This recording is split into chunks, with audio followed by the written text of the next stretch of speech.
Hey, what's going on, everybody? What's up? We're back! It's a fantasy view, baby! Live. Coming to you from your separate locations in a blizzard. Yeah. Coming from Chicago, the windy city. It's very windy right now. And we are doing week 17 Pick'em 2021. 2022, but it's the 2021-2022 fantasy season. I don't think I'm ever going to get to talk again. They cannot hear me right now. Well, guys, our host is having some technical difficulties. His microphone is not working. That's why we're a little slow at the moment.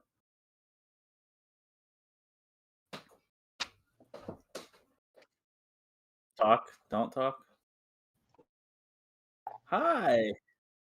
I'm trying to find the stream. I got it pulled up. Here we go. Maybe? No. Maybe. Oh, that's good. There's my mic. We're good now. I think There's my only mic's one working. watching. Technically, me.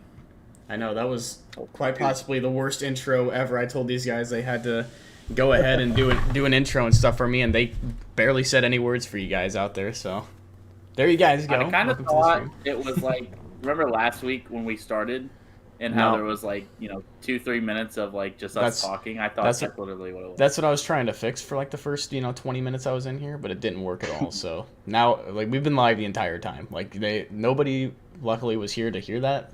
To hear you guys, just kind of like, hey, what's up? So in our defense, if anybody has watched our 100 subscriber video, Mason was not lying when he said Stone is the heart and soul. He is the engine that makes this machine run. Clearly, you guys just witnessed it right there. You witnessed it live. Going in on track. I'm not hearing. They're just stone cold frozen in their footsteps. What do I do? I don't know. Before we get into these tier lists, I'm just gonna keep messing around with stuff here. But I believe one of you should have our document pulled up with the games, and one of you is gonna have to take the charge there on that, since I will not have it open. So I have it open. I have it all set up. You guys can start talking about the first game that we have up here. And sorry, hold on. Before you go, we didn't say anything to anybody that rewatches the video or anything. This is our tier list of teams that are going to win this week. Parlay Pick'em's essentially just who's going to win and who's going to lose in straight up matchups. And if all three of us pick the same team, that's going to be a lock over a win. So it's our fantasy few lock guaranteed. Put them in your parlays no matter what. So that's how this is going to work today. Yeah, so kind of like what Stone just talked about, I have all the games separated into the time windows that they're going to be playing. So we'll be going over the first 9 matchups, which are all noon games. And we will go ahead and start with Atlanta versus Buffalo. Alrighty. Oh, this is a tough one. Atlanta and Buffalo, two of the best teams in the NFL, minus Atlanta. Minus Atlanta. I mean, so we're at Buffalo. That alone makes me want to pick Buffalo. Is there any like weather discrepancies there too to make it even more in Buffalo's favor? Obviously, it's going to be cold. That I have no knowledge of. I did not check any of the weather. The only one that I can for sure tell you is probably going to be a sloppy game would be the Chicago-New York Giants game, and that's just because it's in our backyard. And the weather here right now is not very good. So I guess we don't really Buffalo need to talk much. Yeah, I was gonna say I don't think we need to talk much about this one. This is a pretty straightforward one. I'm gonna go with Buffalo. I mean, Atlanta is just fakers. They beat nobody teams this year, and I don't expect them to actually beat Buffalo. I don't think anybody expects it, so I think this is a pretty quick lock 'em right at the start of the video here. That's what I was going to say. I feel like this is our first lock. And to me, a lot of it comes down to the fact that Atlanta has decided not to use Cordero Patterson anymore. Really, their only other weapon is kind of Kyle Pitts, but even at that point, all he's doing is looking to break rookie tight end receiving record of Mike Ditka. He might cross 1,000 yards, and that would be great for him. But I mean, there's really no reason to talk about this game. Dude, I have been like me and Mason had Cordell Patterson in the league. Obviously, we've talked about that in the past, but you know how frustrating it is to see him like so dominant throughout the whole year, like having great yards per touch and everything, just touchdowns every single game, and he's still getting the touchdowns. To be fair, he's still, but now he's just touchdown dependent because I think in the last game he only had like 8-9 touches or something like that, something ridiculous. I mean, his carries weren't getting any yards, to be fair, but he's not. I think it was like 7 or 8 carries with like 2 catches or something, so like 10 or 11 touches overall. We did predict this. We were just very, very late. We were very, very late. We thought he was going to fall off kind of when he started popping off, and then then they involved him. Popping off. Yeah. They actually started using him in the offense, so we're like, okay, we're eating our words. And then it's at the end of the year when you're fighting for a Super Bowl or a championship in your fantasy leagues where they're finally like, all right, we're done with Cordell Patterson. Yeah. And he was too relevant. And it's like they're trying to get Mike Davis more involved now. I understand with Cordell Patterson's rushing. Like it's been, I think I saw a stat the last 2 games he's averaging half a yard or something like that, which is absolutely terrible. But to be fair, he's not getting the ball very often. He's probably got like 12 carries in the last 2 games, so not much you can do about that with the limited touches. And if you see him in the backfield, he's running it now. Like the offenses became one dimensional with him. And if you see him lined up as a receiver, they're throwing the ball. So they kind of like screwed themselves uninvolving Mike Davis completely. They should have just kept rotating him through the backfield to the receivers, doing end arounds, stuff like that. I think just keeping defenses on their toes more than just lining them up at one specific position for an entire game. I don't know why he was just playing full-on running back. I don't get that. They should have never done that. I wasn't mad at it, though. I wasn't mad at it either, but he's a better receiver than he is a running back, in my opinion. I think everybody can agree with that. 100%. I don't think there's much to talk about in the Buffalo side of the ball. They don't really have any problems right now. They're playing pretty solid. Josh Allen's an MVP candidate, like always. Stephon Diggs is a stud. The running back situation is the running back situation.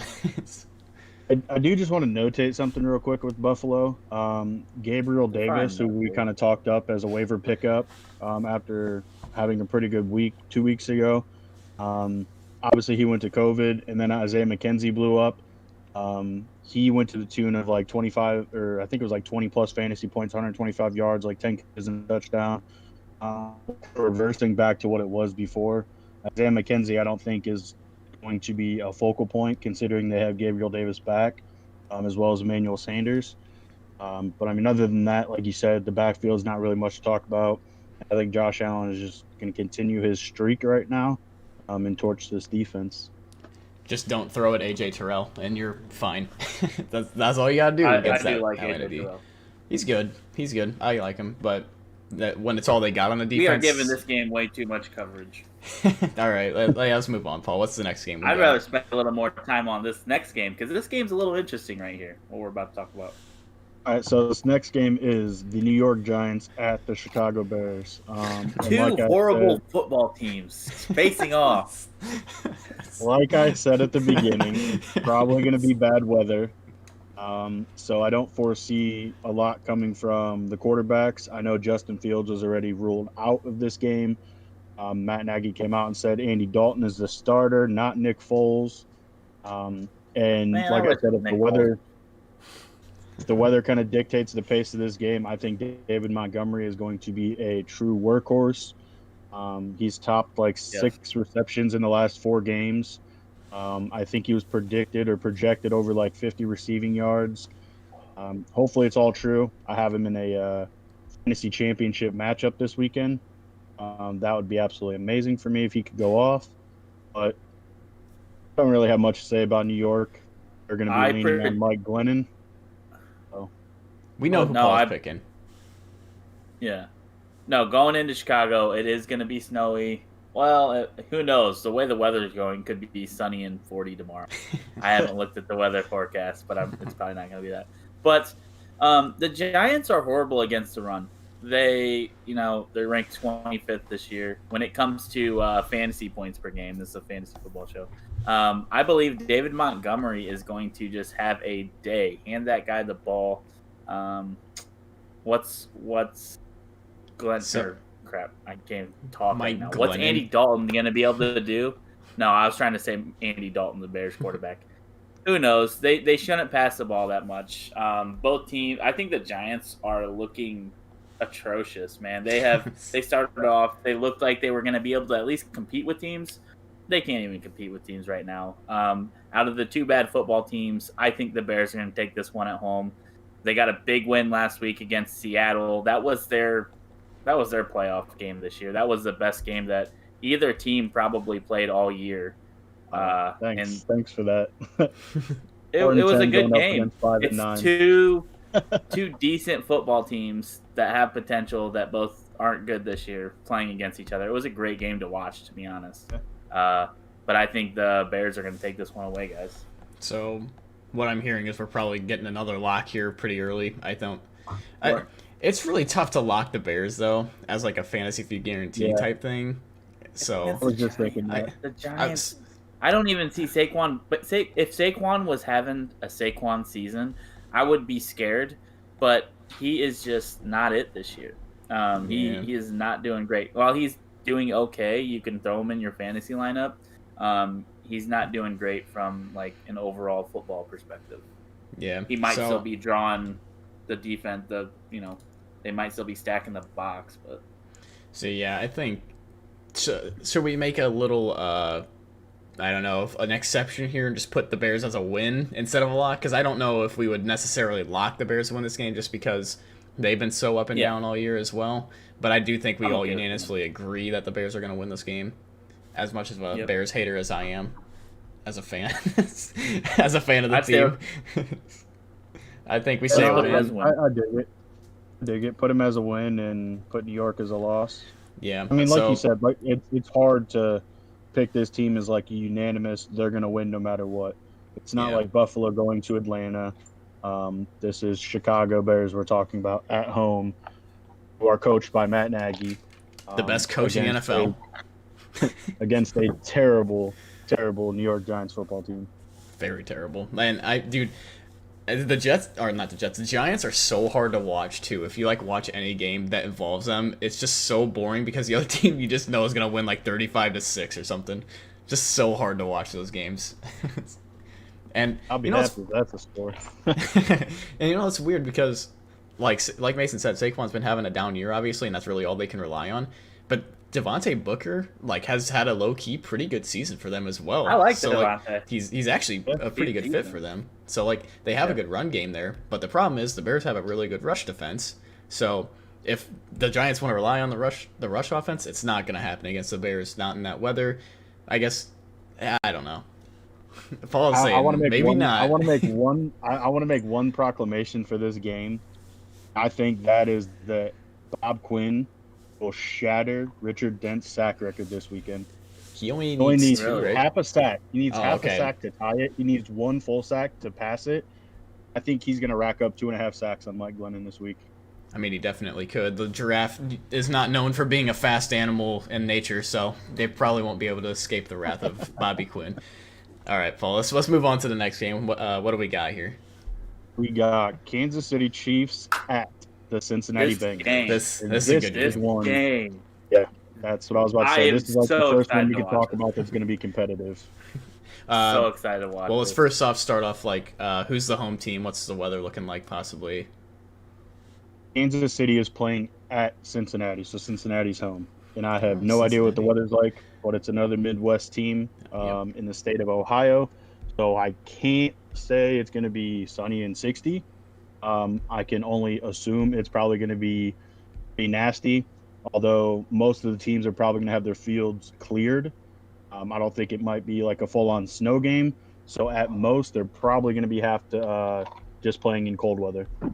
Again, that's all an assumption. I'm not a weatherman. I don't have any radars pulled up. Yeah, why don't we have the weather radars pulled up for tomorrow, guys? Come on now. I thought we had this figured out before the stream. Mason, I want you to football host. Mason, I want you to give your prediction first. I kind of want to talk it through before we give a prediction. So, the Chiefs, their secondary, as far as I know, is kind of back to full strength. But will that matter against the Bengals' big three wideouts? We're talking Chase. We're talking Higgins. We're talking Boyd. The Chiefs are lacking now Clyde Edwards-Helaire, but that hasn't seemed to slow them down too much. But are there any glaring things that stand out to you guys? Like you said, CEH, I think that's kind of a big one. But at the same time, I think Darrell Williams is probably a better fit for the offense in Kansas City. So I think, honestly, it kind of helps him out more than anything. In Clyde's absence. Yeah, I think he's done better than Clyde in Clyde's absence. So Clyde's a good player and everything. He's just he's in the wrong system, in my opinion. We've seen both of these quarterbacks make bad mistakes this year. They have had a ton of interceptions. Do we think that? Interceptions, okay, let's talk about one thing. I don't know, but I believe they are high. All right, let's talk about the defenses. Which defense is better? I think the Bengals' defense is better. This is an evenly matched game, man. This is very evenly matched. I mean, like you said, we've seen them both get blown out this year. We've seen them both play poorly. We've seen them both play very well defensively. I think Kansas City is probably on a little bit more of a high than what Cincinnati is, only because they whooped up on the Vegas Raiders a couple weeks ago. I don't think last week was a very good game offensively for whoever played them. I don't even know who played Kansas City, to be honest. And Cincinnati is coming off the absolute brutal beatdown of Baltimore. But I think if you look at it from the standpoint of paper, Kansas City has more playmakers by name. But I love everything that Kansas City's doing defensively right now. And it's hard because I feel the same way about Cincinnati. Jesse Bates in the secondary, I love the way he's playing. Yes. I mean, like I said, I'd probably have to give. Yeah, Trey Hendrickson, man. He has been an absolute monster on that defensive line. Him and Sam Hubbard, so underrated pass rush duo there. But Hendrickson, man, I think it's, 11 straight games with at least half a sack now or something like that? And absolutely insane, man. The guy's been a monster for that defense. If those two step up, I mean, we've seen it this year that when the line hasn't been able to protect Mahomes, that he gets rattled. That's when you start to see those 3 interception games from him. Not being able to move the offense very well. And so, like you said, if Hendrickson can get going, I think he might be the key to actually shutting down the offense for Kansas City. This is a tough game to predict. Let's talk outside of what's going on now. So I did some reading about this game previously. They have a pretty crazy history. They've faced off 29 times. And the Bengals have the winning record against them, only by 1 game. The Chiefs could come in. They could make it a 500 game this week, or 500 between the series. So there's no, crazy, the Bengals have beat the Chiefs every time. Do you know what the last matchup was? I do not. Or when it was? I do not. No idea. But I do want to say, put you on the spot. I do want to welcome our dad into the chat. He is back, and he said Von Bell as another person to watch out for a factor in Cincinnati's defense. Another person who's really turned that defense around in the secondary. Very good for that defense. I like that whole defense, man. And it doesn't seem like it, but when you're comparing these two teams, they're pretty similar. They got very similar defenses, I feel like, and they got very similar offenses. But kind of, not really, but kind of, because Cincinnati's a young core that could turn into that, Patrick Mahomes, Tyreek Hill with Joe Burrow, Jamar Chase type thing. So. They could be that in the future. Who knows? I'll be honest. I think that Cincinnati has better offensive weapons than the Chiefs. I would agree. Crazy that I was to say, considering you're talking about Patrick Mahomes, Tyreek Hill, and Travis Kelce. On the opposite side, you have T. Higgins, who's been balling out. Jamar Chase, who is on pace, or he already has 1,000 yards this year as a rookie. Tyler Boyd's been stepping up in the last 2-3 weeks. Then to balance it all out, you have Joe Mixon, who's going to keep a defense honest. They can't stack the box against him. Otherwise, these receivers are going to burn them. You can't just single coverage or double coverage these receivers, because then Joe Mixon is going to destroy you on the ground and through the air out of the backfield. I mean, offensively, I'd probably give the nod to Cincinnati in this one. All right, and before we get into our actual final predictions, that game that you asked us about, Paul? Well, my dad had an answer in the chat. He said 60-55 Cincy. He said I was there. Oh, I That do was the remember last time they played.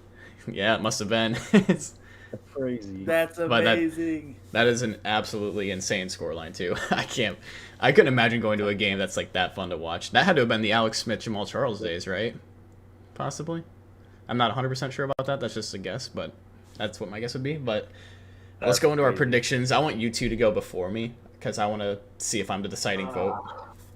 Man, this is hard. Okay, so the Chiefs are seeking a clinch.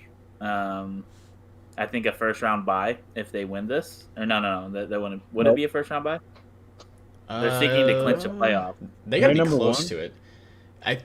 I believe it's not a clinch because I think if Tennessee wins out and Kansas City loses one of their next two games, that Tennessee will actually take the 1 seed.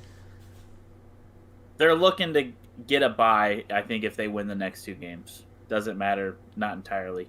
The Chiefs have, I'd say, more experience. This is a playoff type game, and when it comes to these games right now, the Chiefs definitely have the nod when it comes to that. But I want to say the Bengals win because I think the Bengals are hot coming off that big win last week against the Ravens. I believe they have all the firepower to beat the Chiefs. I think the Bengals defense is better than the Chiefs defense. So as long as they come to play, I think the Bengals have it. I think that Chiefs are an AFC championship like team. I think they have that caliber, but I like the Bengals in this matchup. Give me the Bengals. All right, and before we continue, I want to point out that we read something wrong. Apparently, my dad said I think he was predicting the score to be 60-55, Cincy, and he said the last time KC played them that they killed Cincinnati because Dalton threw 3 picks. So that seems a little more accurate than the 60-55. I think what I was thinking of was the Chargers and Cincinnati game. So when he said 55-60, I think that's why I thought that was true. But so Paul, who are you picking? Are you gonna agree with Mason here? As much as I want to, I think what you mentioned, Mason, in the middle of your context, Kansas City has the experience that they've been in this position before. We got a little bit of a cutout here. Technical difficulty from Paul over here. It's bad internet. Oh, come back. Hopefully that comes back in here in a second. But you guys get to stare at a freeze frame of Paul for a minute. So I'll just get into my prediction first before he, if it ever comes back. He might leave the call and mess all the cameras up. I don't know what he's going to do here in a second. Hopefully he doesn't do that because I don't have a second thing set up to do that. Maybe I should have that next time. So you're going to lose our cameras if that's the case. But I'm going to go into my pick. Because realistically, I just sent it over to you guys to pick before me because I'm still like in between each player or each team. Like we said before, the Chiefs' offense is the Chiefs' offense, and their defense has been playing amazing. They're riding a huge win streak right now that they seem to not be able to lose. Paul's camera is right there. Paul is back, it seems like, so we're good with there. But yeah, Kansas City's defense. Paul, also your audio is going maybe, to laptop, I don't know. Oh, he's leaving us again. Good luck with it. Bye, buddy. It's laggy. I could hear him chop back in there for a second. But that said, it's a blizzard here, so that might be the problem with Paul. It might be really bad weather, so the weather's kind of disconnecting him. But there you are, Paul. You're back in live again with us. Make sure your audio is going through your headphones and your mic's playing through your snowball, so we got good audio quality for the fans out there. And then he said, yeah, that's why Paul's internet is messing up, which makes sense. Hey. But you are here with us right now. I personally want to go Cincinnati as well because I want them to win so bad. But I am not going to pick against Kansas City. I think after the Bengals have such a great win against Baltimore, it seems like every time they do that, they manage to lose the next game. I don't really know why that is. And Kansas City is Kansas City. They're riding, I think, 7-8 game win streak right now. So I'm personally putting the Chiefs over the Bengals. And that's going to leave the deciding factor up to Paul. But before we send things over to you, Abby's in the chat. He said, hello, boys. How's it going, Abby? How you doing today, man? If you guys want to say hey to him, say hey. What's up, Abby? Hey, what's going on? Thanks for stopping by. Paul, it's your take, homie. Let's go. So, I don't know how much of that you guys got from before the technical difficulties. I will keep it short and sweet. Basically, and I you am going to stopped at go with Kansas City. Kansas I'm City. going to take I'm Kansas City. overridden. All right, we're on Kansas only City. because- Where's that Who Dey spirit? I Come don't, on. like I That is said, I not only say happy. It's just because of the experience that they have. I know both teams are playing hot right now, but I just think, I mean, Kansas City, there's a reason that they've been atop the AFC for 3 straight years. It's hard to take Cincy, but I like on paper. I just like Cincy, but I think it'll be a great matchup. I'm personally picking the Chiefs for this because I think that's what's going to happen, but I really do think the Bengals have a chance of winning this. I think this is the most 50-50 game that we have to predict for the entire week, maybe even for the next couple of weeks until the playoffs start. I'm Paul? watching that game 100%. There's no doubt. Paul, next game. Sir. Next game, Sorry. sir. The next game is Miami at Tennessee. Miami at Tennessee. Tennessee, That's pretty interesting because Miami's riding an 8-game win streak, I believe, right now. They are 8-7 with a playoff spot in the hopes, and Tennessee 7 back. It's only 7 at the moment. Yeah. That's right because they won the first game of the year. My bad. And you got Tennessee, who, if they win out and Kansas City drops maybe this week to Cincinnati, like we're saying, they can be the number 1 seed with a bye in the playoffs and maybe actually rest up Henry an extra week and get him healthy for the playoffs. So I think both teams have a lot to fight for here. Who would be the home team in this case? Because I feel like that would have pretty. It's Tennessee. Miami is playing at Tennessee. I think based off just the weather alone that I'm going to give it to Tennessee then. I think if they played in Miami, it'd be a different story. But because it's going to be cold, and Miami's obviously not cold ever, I think Tennessee's. They're just going to be ready for this game more than the Miami Dolphins. And the Dolphins streak has to come to an end at some point, you would think. So I am just going to quickly pick Tennessee here, but I'll let you guys talk it through, see what you guys think about this game. So, Miami Dolphins, 7-game win streak. This is turning out to be one of the biggest games of the season so far for them. They are playing tremendous football. I don't care who they've played. Getting 7 wins in a row in the NFL is no easy feat. The Titans, while they have been tough all year, the Miami Dolphins are in the playoffs right now. They are fighting every game. This is a hard one to predict. I don't really know where to start. Who's got the edge in the passing game? Let's talk about this right now. Who's healthy? I think Jalen Waddle and Tua have a tremendous hookup right now. They do. I don't think it's going to slow down this week. I don't think it's going to slow down. I don't think it will either, but you can't possibly put that pass attack over Ryan Tannehill and A.J. Brown. True, and that's what I was going to say. A.J. Brown coming back from a couple games layoff, and he just put up 160 receiving yards. Yeah, guy's an absolute monster. Overall, I would rather have Tannehill and A.J. Brown because it's just a tremendous duo. But as hot as the Dolphins have been all year with Tua and Waddle, I mean, it's hard to say that I'd take A.J. Brown and Ryan Tannehill right now. How is Tua going to play in a cold environment, though? I don't know if we've actually seen him really play up north at all this year. I think he's been playing most of his game down south. So how is he actually going to fare playing up in a cold game? And that's kind of where I want to step in here. And it's not necessarily like the weather that I think is going to be the deciding factor for Tua. Throughout this 7-game stretch, there's been times where he hasn't even been the catalyst. Like, they've relied on the run game a couple times. 2 weeks ago, it was Duke Johnson Jr., who basically came off the streets and put up 2 touchdowns and 100 yards. Now, while Jalen Waddle is still getting his yards and his targets, I think it's a lot more reception-based because I think he had 10 catches for, like, only 90 yards. And obviously that does help. But Tua, from a fantasy perspective, hasn't been putting up crazy numbers over the past couple weeks. Primarily last week, he only had 11 points. This I know for a fact because I started him in a playoff game. He's number 1 in completion percentage right now, though. He had topped your Kyler Murray. And see, that's why I said it's not necessarily him going out having 300-yard games and 3 touchdowns. But He's game managing Yep. what he needs to do in this offense in order for them to kind of win and succeed. And so, like I said, I don't know if we're going to see turnovers from him. I don't know if the Tennessee defense is going to get to him in the backfield. I would probably take Tennessee in this game. Just because, like you said, Stone, all streaks must come to an end at some point. I do think Miami's playing well, but I think they're going to kind of get brought back down to reality this weekend, and A.J. Brown is going to be a big reason why. Here's my take. Xavier Howard is going to be shadowing A.J. Brown. He's allowing a 60% completion rate when targeted.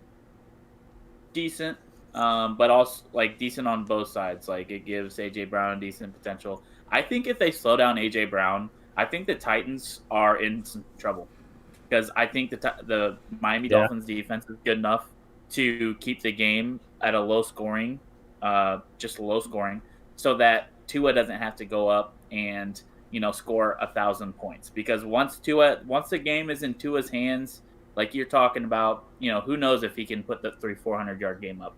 Not sure. But I got the Dolphins in this one. They're red hot. It's probably hard to win 8. It's not probably. It is extremely hard in the NFL to win 8 games in a row.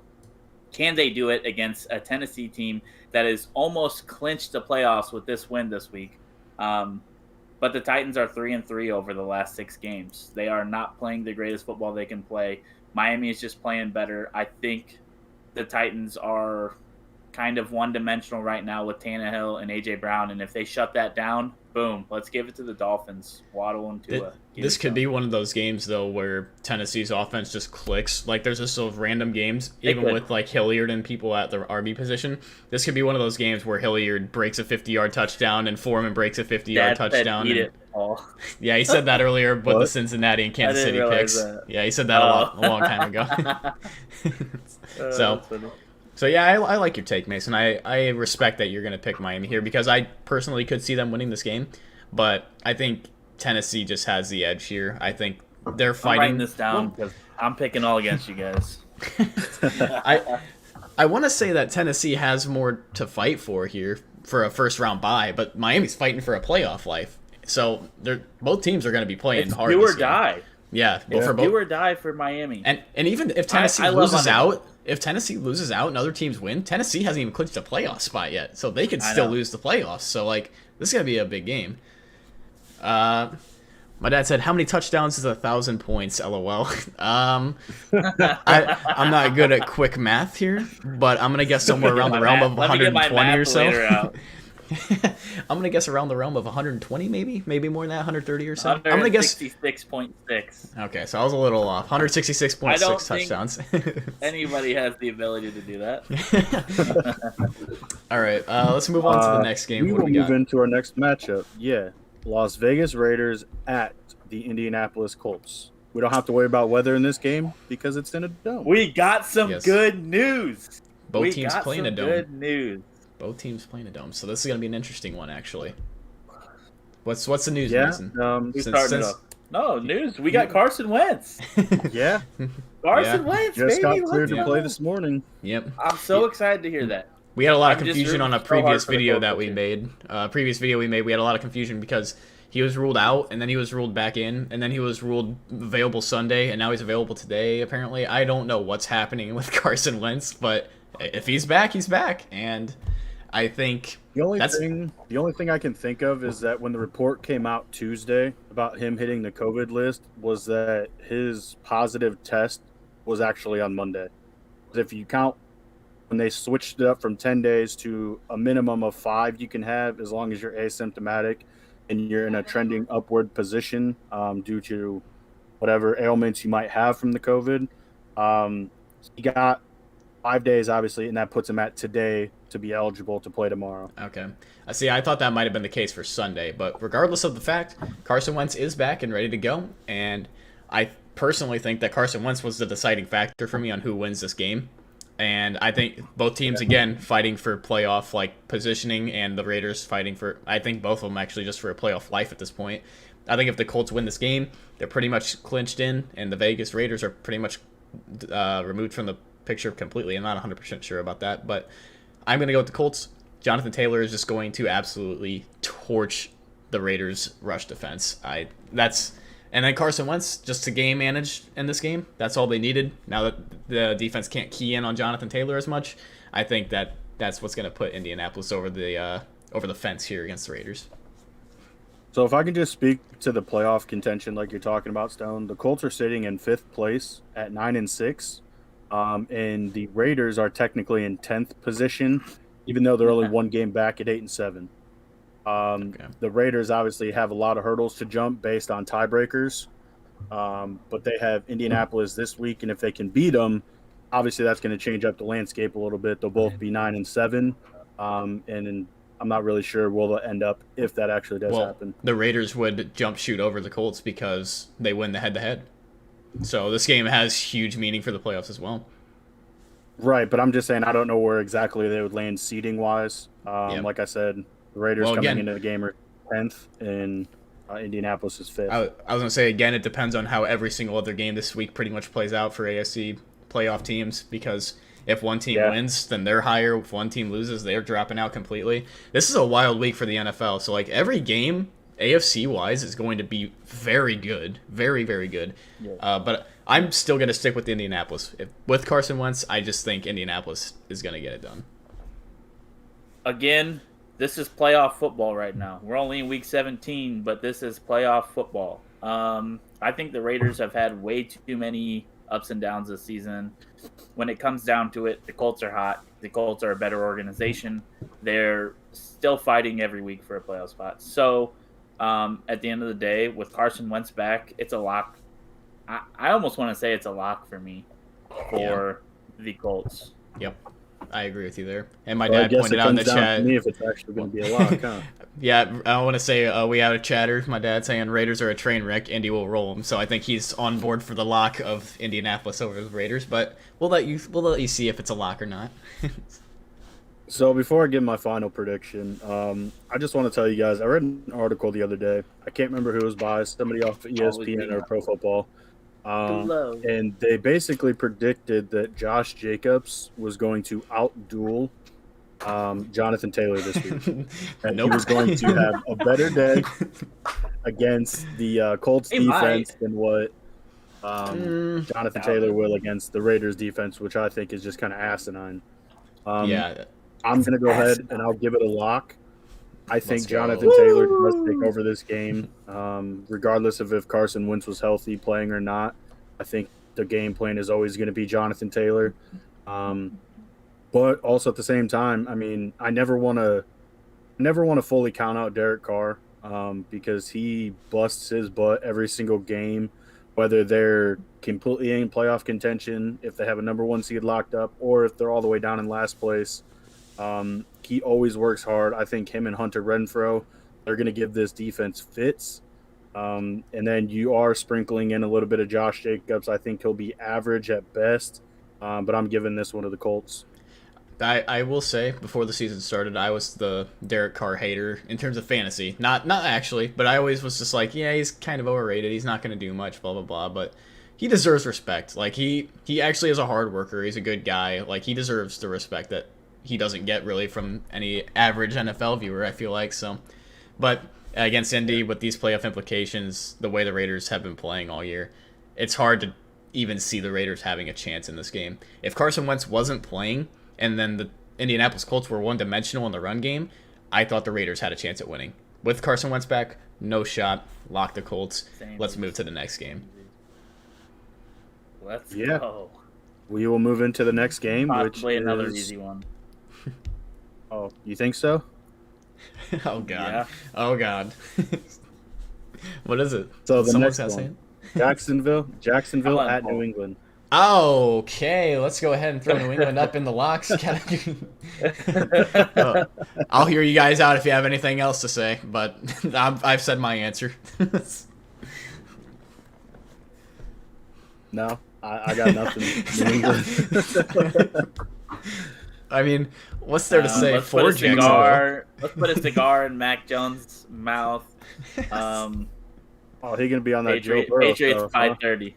Patriots by 30. No, I'm just kidding. I know about 30, but I don't know how much there is to talk about here. Patriots need to win. Jacksonville Jaguars need to come lose in with a vengeance. At this point, if I'm that on that organization, I'm trying to crush playoff hopes. Like any team I play, like let's go. So the Patriots need to come with their A game. They need to get a win. They need to stay sharp for the playoffs. But it's a lock for me. I got the Patriots in a time of need. Bill Belichick will not let off the gas. So it's a lock for me for the Patriots. The only hope Jacksonville had was James Robinson, and it kills me to see him go down with the Achilles injury. So without James Robinson, they literally have nothing. They have Laviska Shenault that they won't involve on the offense whatsoever. Chalk it up. Give Jacksonville a good draft pick. They're going to tank for that draft pick, and maybe they'll be a little better next year with their offense because DJ Chark will be back, and James Robinson and Travis Etienne. And I guess I know we shouldn't be talking about next year. And they're not going to be coached by Urban yeah. Meyer. I know I shouldn't be talking about next year at all, but like just keep a little like eye on that Jacksonville offense next year. They could actually be a little bit of something next year in terms of fantasy with all the guys they have coming back. But I don't think Paul said his official answer, but I think we all know where this is going. Yeah, I didn't. I am going to give it to New England. There's no chance that with the roster constructed the way it is this year that they're going to lose 3 in a row. I already spoke about this earlier in the week in one of our other videos. They lost to 2 really good teams in Indianapolis 2 weeks ago and Buffalo last week in a rematch. Mac Jones hasn't been playing well. He's been playing like a rookie, and that's to be expected. But now he goes up against fellow rookie Trevor Lawrence. I don't even know what I was going to call his first name.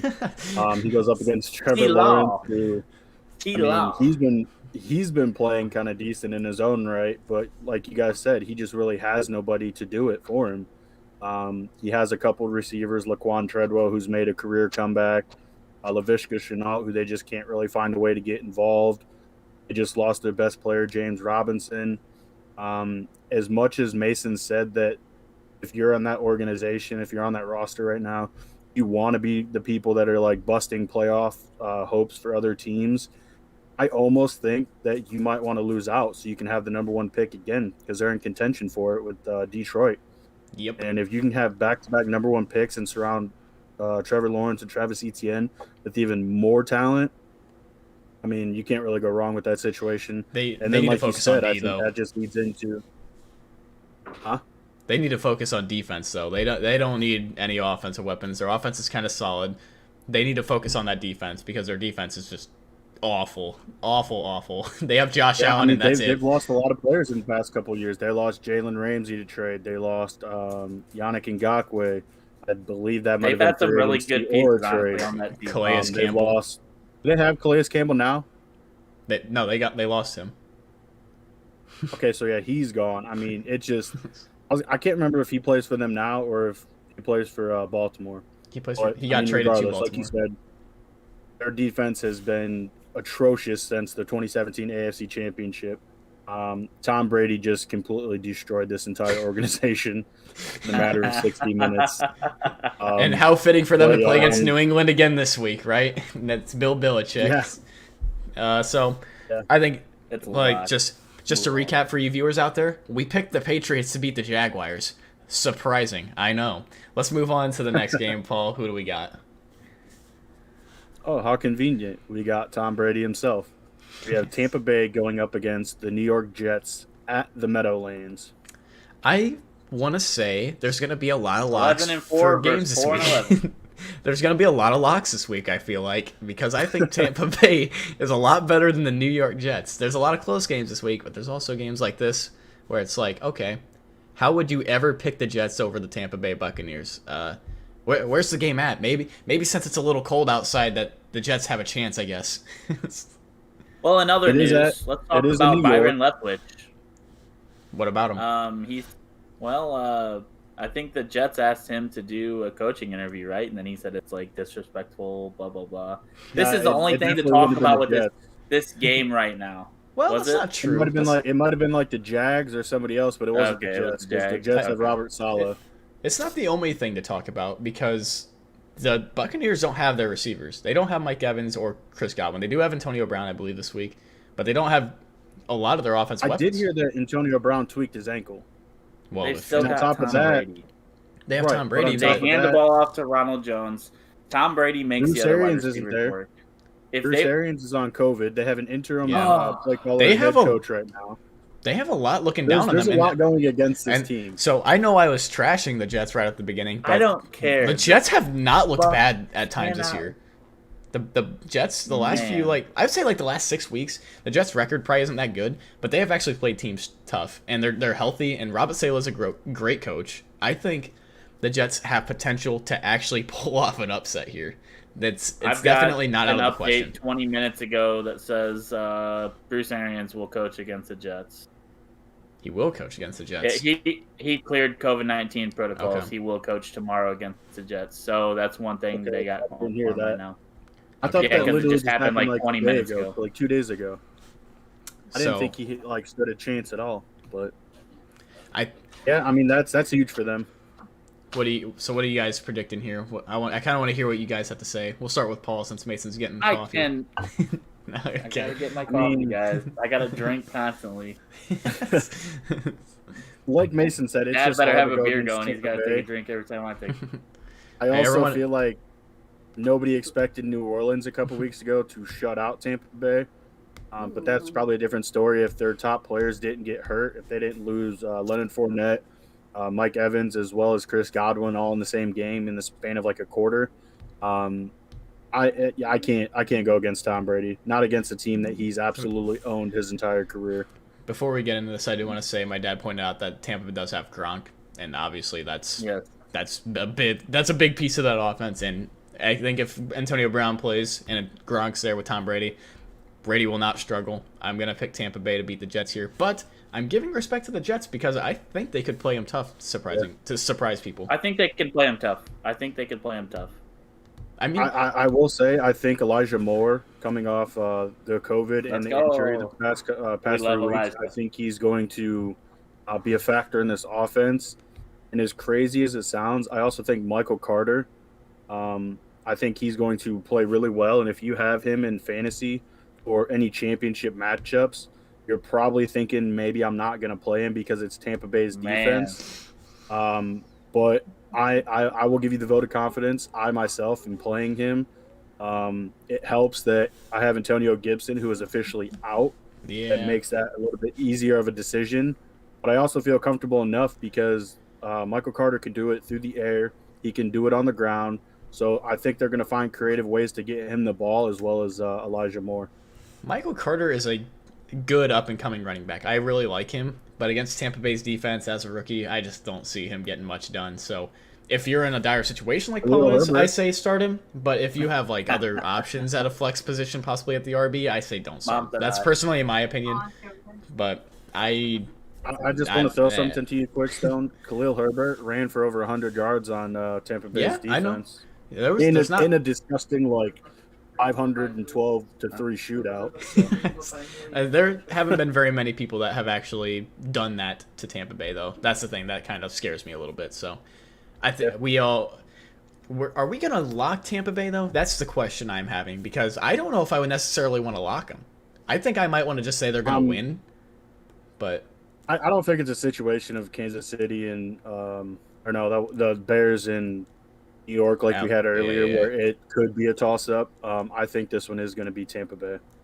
All right. I would lock them. I got Tampa Bay. Let's lock them. Gotcha. I wouldn't personally lock them. And if you guys are listening to this stream I can understand that. Don't, you better come back to this stream and subscribe to our channel if you're watching right now, or like the video and just be like, okay, Stone knows his stuff if he's saying the Jets are going to beat Tampa Bay. That's only if it happens. If it doesn't happen, say, man, the Fantasy Few are smart because a majority of them picked Tampa Bay as a lock. It's a win-win for us, win-win, baby. Let's move on to the next game. What do we got? Okay, so we have Philadelphia at Washington football team. Oh, man. We talked about this earlier in the week. Yes, we have talked about this earlier in the week, and we actually had counter teams here. We did not pick the same. We had, me and Mason didn't. I think me and Mason were against each other. I don't exactly know what Paul's prediction was, but I'm pretty sure me and Mason were against each other because Mason is a fan of a specific team right now and how they're playing. Mason, do you want to explain that? We'll let you go first, and I'll be the deciding factor. All right. Mason, you talk about your guys. Yeah, you talk about who you think's gonna win this game. I know who you think's gonna win this game. So I've said it before. I will start with the biggest thing. On Washington football team's offensive side of the ball, they are missing two of their best running backs, and I hate to say two best running backs. When I say J.D. McKissick and Antonio Gibson officially rolled out. Taylor Heineke not playing the best football. You know, sometimes we glorify him. We're like, oh, he's this guy that really hasn't gotten many chances in the NFL. When he does, he kills it. He is not consistent. I don't think he's great for the organization. Let's talk about the Eagles now. I know we have said we have had ill feelings towards Jalen Hurts.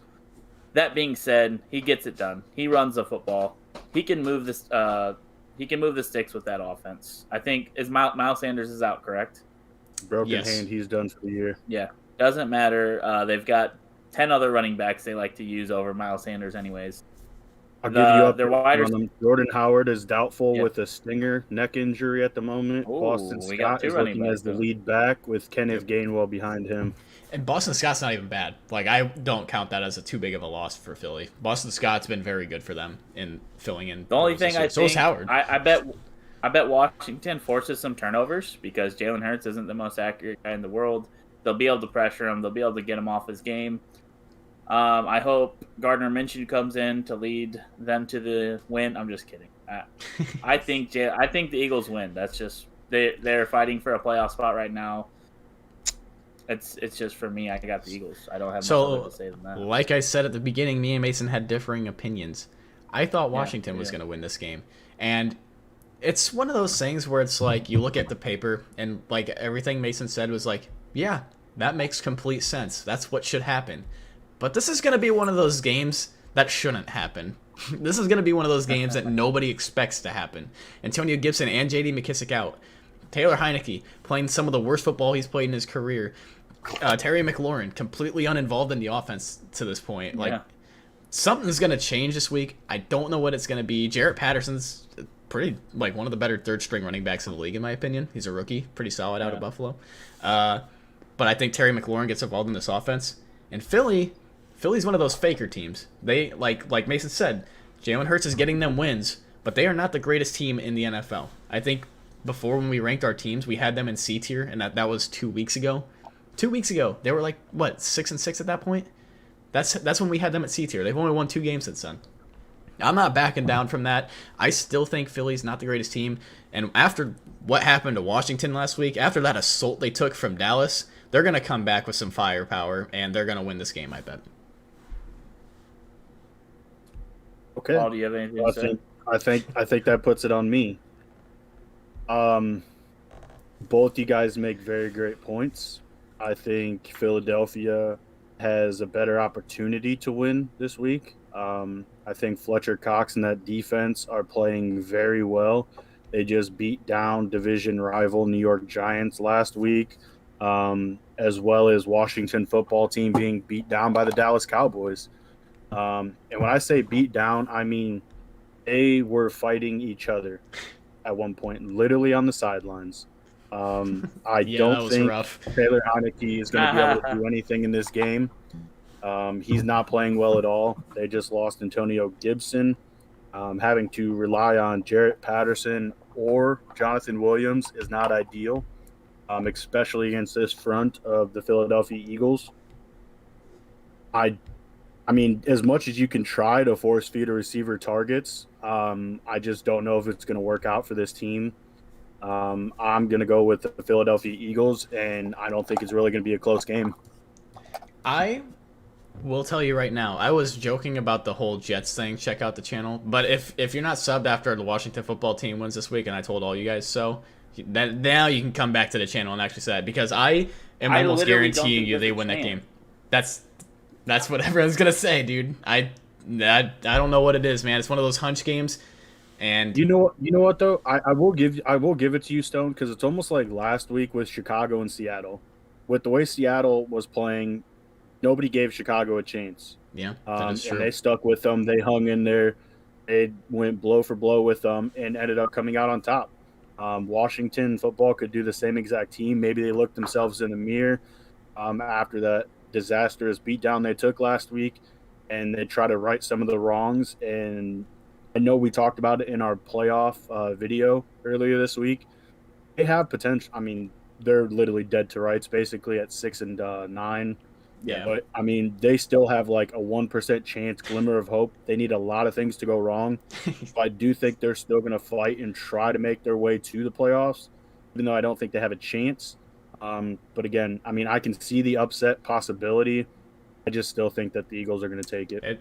It's interdivisional, and everything's looking down for Washington. This is like one of those moments where it's like, all right, something's going to click and something's just going to happen for Washington. Like their defense steps up. Jonathan Allen makes some plays. Terry McLaurin's going to make some plays. Maybe there's a special teams play. Something's going to happen in that game that's going to win Washington that game. Stone has nothing but hope. Stone has no facts. He just has hope. That's all. I just don't want to pick the favorite for every single game. You know, look at our board up here. We got the Bills, the Colts, the Patriots, the Bucks. I don't know if the Bears were the favorites. I mean, they probably were. I've gone against a few. We need you to go against this one. So go against it. I'm not going against it. I'm picking what's happening. don't twist my words. I'm picking the right thing. You guys think the Eagles are going to win. They are not going to win. I'm telling you right now. I understand. You guys both picked them, so we put them in the win column. I'm just saying, come back to the channel when Washington wins, and then you can be like, okay, that Stone guy knows what he's talking about. That's all I'm saying. That's all I'm saying. When I'm right don't about talk. That's all I'm the saying. Bengals and the Dolphins, then I'll say the same thing. Bengals and Dolphins. Got those dubs coming. But we told you that could actually happen. We didn't actually just say like no chance. I think Washington has a chance. I'm getting very passionate about this. We can move on to the next set of games. I just want Mason. I want Mason to understand that I know what I'm talking about. I believe there's a chance. I do. You did not say that. No, you literally said there's no chance. You said there was no chance at all, and now you're like, no, there's a chance. I'm just joshing you guys. In a divisional football game, there's always a chance. Washington has like zero things going for them right now. They can't get it together. Exactly. If it was week 10, while they were still kind of like, maybe they're okay. No, they're not it. They are not it. I understand the critique you're giving them. I understand it completely. I just think fly football team fly. Just no logo at all. You can't say anything for him. Go football team, yeah. Get the win for Stone. Football. You're a football. All right, let's get on to the next game. We've had enough of a little fiasco about those two teams. What do we got here, Paul? All right, so we are getting into our 9th and final game that starts at noon, and that is the LA Rams versus the Baltimore Ravens at Baltimore. Oh man. Lamar Jackson is not back, playing. correct? Tyler Huntley. He is not playing. Nope. Okay, so I picked the Rams. I mean, honestly. Okay, I'm joking. Tyler Huntley has played very well. Yes. No, he deserves a chance at another team next year. I'm saying that right now. I don't know if he's under contract next year. Maybe Lamar gets a chance at another team. No. Lamar's going to be real expensive, whereas Huntley's going to be real cheap. There is literally a 0% chance that Lamar Jackson plays for another team, like, ever. He is going to be with the Ravens for a long time. Tyler Huntley deserves a chance somewhere else because he has played well. So, if Stafford has one of his signature bad games... football team. Stafford can have a bad game, and they will still win this week. That is true. They could still win. But... they will still win. I'm not counting out Baltimore. I'm not going to say it's a guarantee that Baltimore... or that the Rams win this game. I am going to pick the Rams. Mason's a Rams fan, guys, just so you're all aware. That's why he's picking the Rams so quickly. I will say the Rams are going to win this game. He showed you guys a blanket. Yeah, that really showed you guys who's a fan of. Couldn't even see a logo or anything on that. Come on now. I don't have any other things with me. I got my Rams, Kevin Harvick hat on right now. The Rams are the better team of these two. The Ravens have been on such a bad downward spiral. I think the Rams are an easy win here. But if Matthew Stafford does have one of his bad games, they will lose this game, but I don't think he will have a bad game. I think he's going to play fine. I think the opposite. I think Stafford can go out and have 3 interceptions, and the Rams will still win. Who did he do that to last week? Minnesota. Yeah, Minnesota. Yeah, okay. And Minnesota's a good football team. I would put them kind of in the same area as Baltimore. Yeah, they'd be in the same area. They're an average football team. Yeah, yeah. They're literally the definition of an average football team. There's nowhere else to put them. Nowhere else to categorize. The Rams have a lot of momentum in December. We saw a little bit of a drop off once we signed Von Miller. Robert Woods went down. We signed OBJ. We're like, oh, we're signing these stars. We had a little bit of a bad stint. But to be honest, guys, this is one of the best Rams football teams that has ever been. Let's say during the Sean McVay era. Okay. This is the best football team he has had. I was like, calm down with the best Rams teams. I was like, forget about the early 2000s. I said that. I butchered that. He has been to the Super Bowl with Les. He's been to the Super Bowl with Jared Goff. He's been to the Super Bowl with Jared Goff. Okay? This is playoff football. The Rams need to win this. We are still trying to make sure we clinch the NFC West. There is no question that the Rams have to go out there and beat down the Ravens. Yes, the Ravens are a great football team. I love watching the Ravens. I love everything about that team. It has gone through so much adversity this year, and they are about to go through a little bit more adversity when Aaron Donald, Von Miller, Jalen Ramsey, they have to see them play. I bet Von Miller has one of the best games of the season. Like, we are getting ready to peak Von Miller for the playoffs. He hasn't been. You haven't been hearing a lot about Von Miller. He hasn't. He's been growing into his role with that defense. He had to learn. He's growing into his role. He's played with Denver for his entire career. Like he had to learn the new defense a little bit. Best backers. You know, he's had some time. I bet he has one of the best games with the Rams this year against the Ravens. They're going to need it because the Ravens are going to come in. They're going to play Raven football. They're going to run the heck out of the football. Tyler Huntley's going to be able to do some things. We're going to need to spy him. We're going to need Jalen Ramsey to be on his best game. We're going to need Aaron Donald to be rushing like a madman, which all these things will happen. Matt Stafford throws 3 interceptions. Doesn't matter. Rams are still going to win. Might be a close game. I don't know. But I bet Stafford has a better football game after last week. He just has to. Sean McVay's got to be on that. Paul, what do you got here? Who do you think's going to win? We've already said that the Rams are going to take the win with me and Mason, but is it going to be... I think this is a game where you can't lock it, though. I will say that. But, Paul, I'll give you your... You guys ready? He's going to say Baltimore. He's going to say it. 100%. 100%. Okay. That's understandable. I am not completely disagreeing with you, though. I believe 2 out of the last 3 games for Baltimore have come down to John Harbaugh trying to win it instead of going to overtime. That right there should tell you something because those 2 games were against Pittsburgh, who plays people hard. That's a divisional game. And then Aaron Rodgers and the Green Bay Packers. Yeah. They did not win by much at all. I think that was like a 31-30 game. And that's Tyler Huntley putting up 2 passing touchdowns as well as 2 rushing touchdowns. Exactly what you're talking about, Mason. He's a mini Lamar Jackson. Obviously, he doesn't carry the same weight as Lamar at the moment. But he plays good football. He does. He's able to keep this going. They have a decent run game after the travesty of injuries that they've had all season, losing 3 starters. You have Devontae Freeman, who's kind of had a career resurgence. And then going into the fact that you have Hollywood Brown. We got a little cat fight going on. Yeah, I hear that. It's my dog. Oh, it's a dog and cat fight. Is Dad watching? I want to know what Dad's input on this. Does he? I'm not gonna lie. I'm not gonna lie. My vote wasn't 100%. Probably gonna be shut down. My vote wasn't 100% the Rams. Paul's sitting here saying this stuff, and I'm actually considering changing my vote actually to the Ravens. Like he's actually, vote. I can change my vote. I wasn't completely on the Rams, but now that he said that thing about the Aaron Rodgers and Green Bay game, and let me sway you back over. You know how destroyed the Ravens are right now. Finish my point. Yeah. We'll let Paul finish. Sorry, buddy.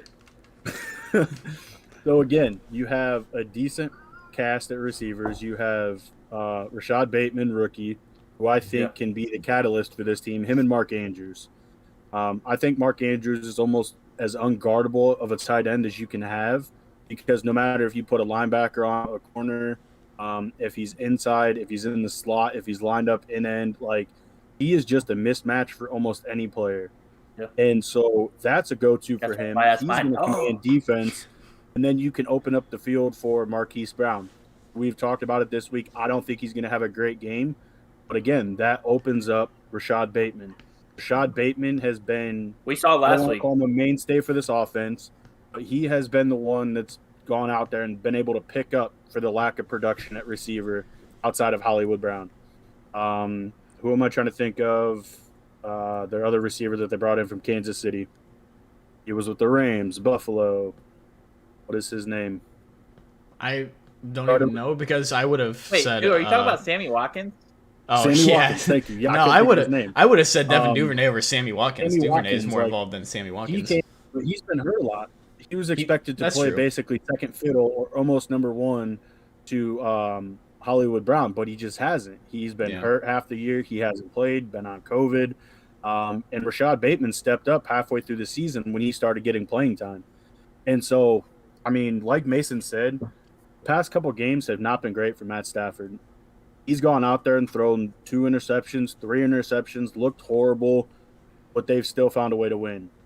And guess what? In a game like this where Baltimore plays really hard, whoever they're going up against, the fact that 2 of their losses in the last 3, or whatever the case is for that team, that they've come down to a failed 2-point conversion to try to win it rather than play for the extra overtime, I think that they are going to shock the world, and they're going to knock LA Rams down a peg, and Arizona's going to take the division.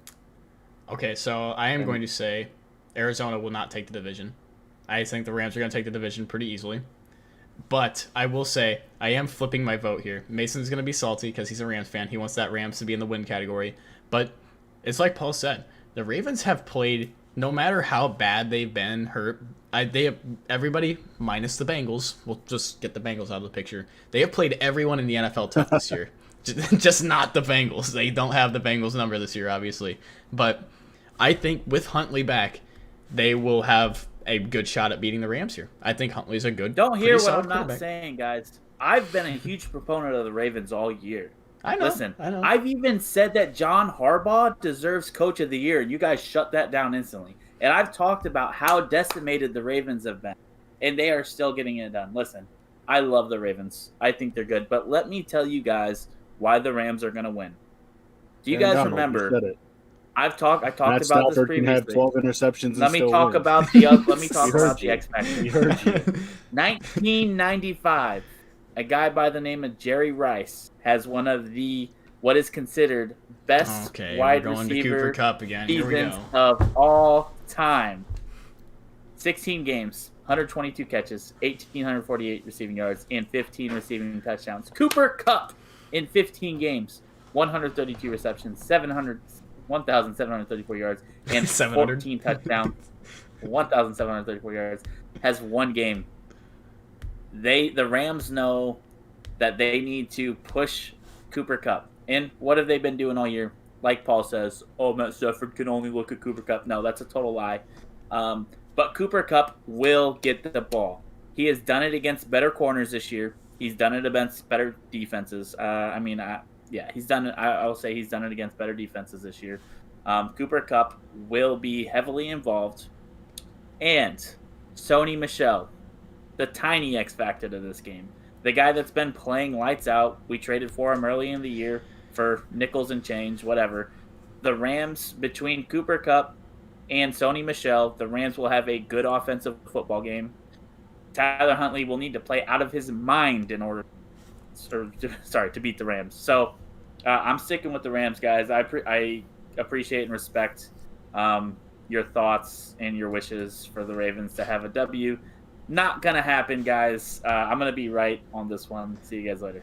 Let's just say it's unlikely to happen. The Rams are the team that should win this game, but Baltimore is, even without, I think, let's say it's probably like 94 players are hurt this year now at this point. I would say 95 maybe. forgetting a guy in there. Yeah. So they're on their complete third roster of players at this point.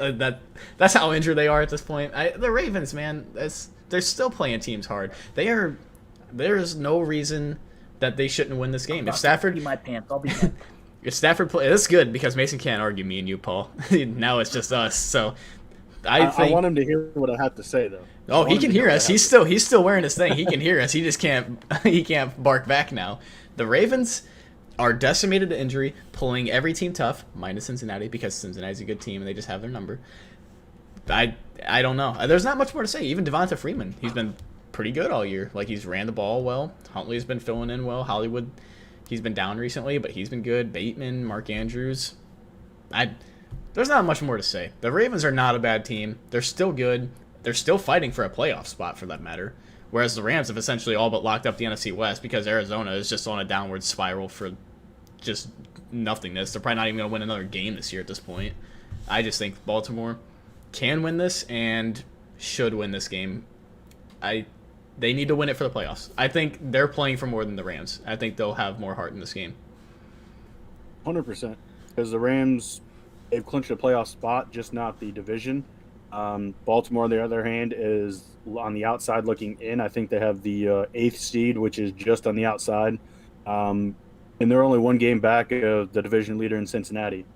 But, Mason, if you can hear me, I just want you to know, I respect what Cooper Kupp is doing and the fact that he could break or possibly have the first ever triple crown, as you would call it in baseball, where he breaks the record for yards, receptions, and touchdowns. Going back to, I think it was like 2012 when Adrian Peterson won the MVP, that team wasn't as spectacular as what it as like going to the playoffs or needing to win this and that. Like, they weren't just overly top dominant. And then the same thing with Calvin Johnson. When he broke the yardage record, I forget what year it was, when he had Matt Stafford, but he broke the yardage record. Again, they weren't a great team. But just because Cooper Kupp is on the trajectory of breaking those records doesn't mean that this team has to be great. Doesn't mean that this team is going to make a playoff push, a Super Bowl run. Can they? Sure. But you're also putting that on one single player. I don't necessarily agree with it. That be your reasoning that, Cooper Kupp is just going to take this over and he's going to break the records and he's going to run off with it and they're going to win this game and that's the reason why. I just don't buy it. By 10. One last rebuttal from Mason here before we move on to the next. Mason, you have one more chance to argue your case here. I don't have to argue it. The Rams are going to win, and I'm going to say, I told you so. That is called accepting defeat right there. So when Stafford throws Paul, three you do make a and good... they lose by 5 points, then I'm over it. Then I was wrong. But, Paul, you do make a good argument. I can't go against the Rams when it's playoff football time. Let's go. That is true. It is good to have the faith in your team. I totally understand it. Whereas me and Paul are Bears fans, and if we predict them to lose, we don't necessarily care. I'm not so much for Paul, but for me, I'll predict them to lose if I think they're going to lose. I don't care at this point. I can't say that because even going into games that don't even matter. Games to watch tomorrow. Going into games that don't even matter for me, I'm still always going to be a Bears fan. I'm going to choose that they have a potential to win almost any single game that they play, even though I know 100% they're outmatched 100% because of the man Matt Nagy who runs the team. Up until that point, I'm over it. It's the NFL. We're going to get into the next matchup. Every team in every game has a chance to win. It's the NFL. Everybody's there for a reason. Any team can win on any given Sunday. We got some more good games coming up, though. Yeah. So now we're going to get into the afternoon slate of games, starting at 3:05, 3:25. We have Denver at the LA Chargers.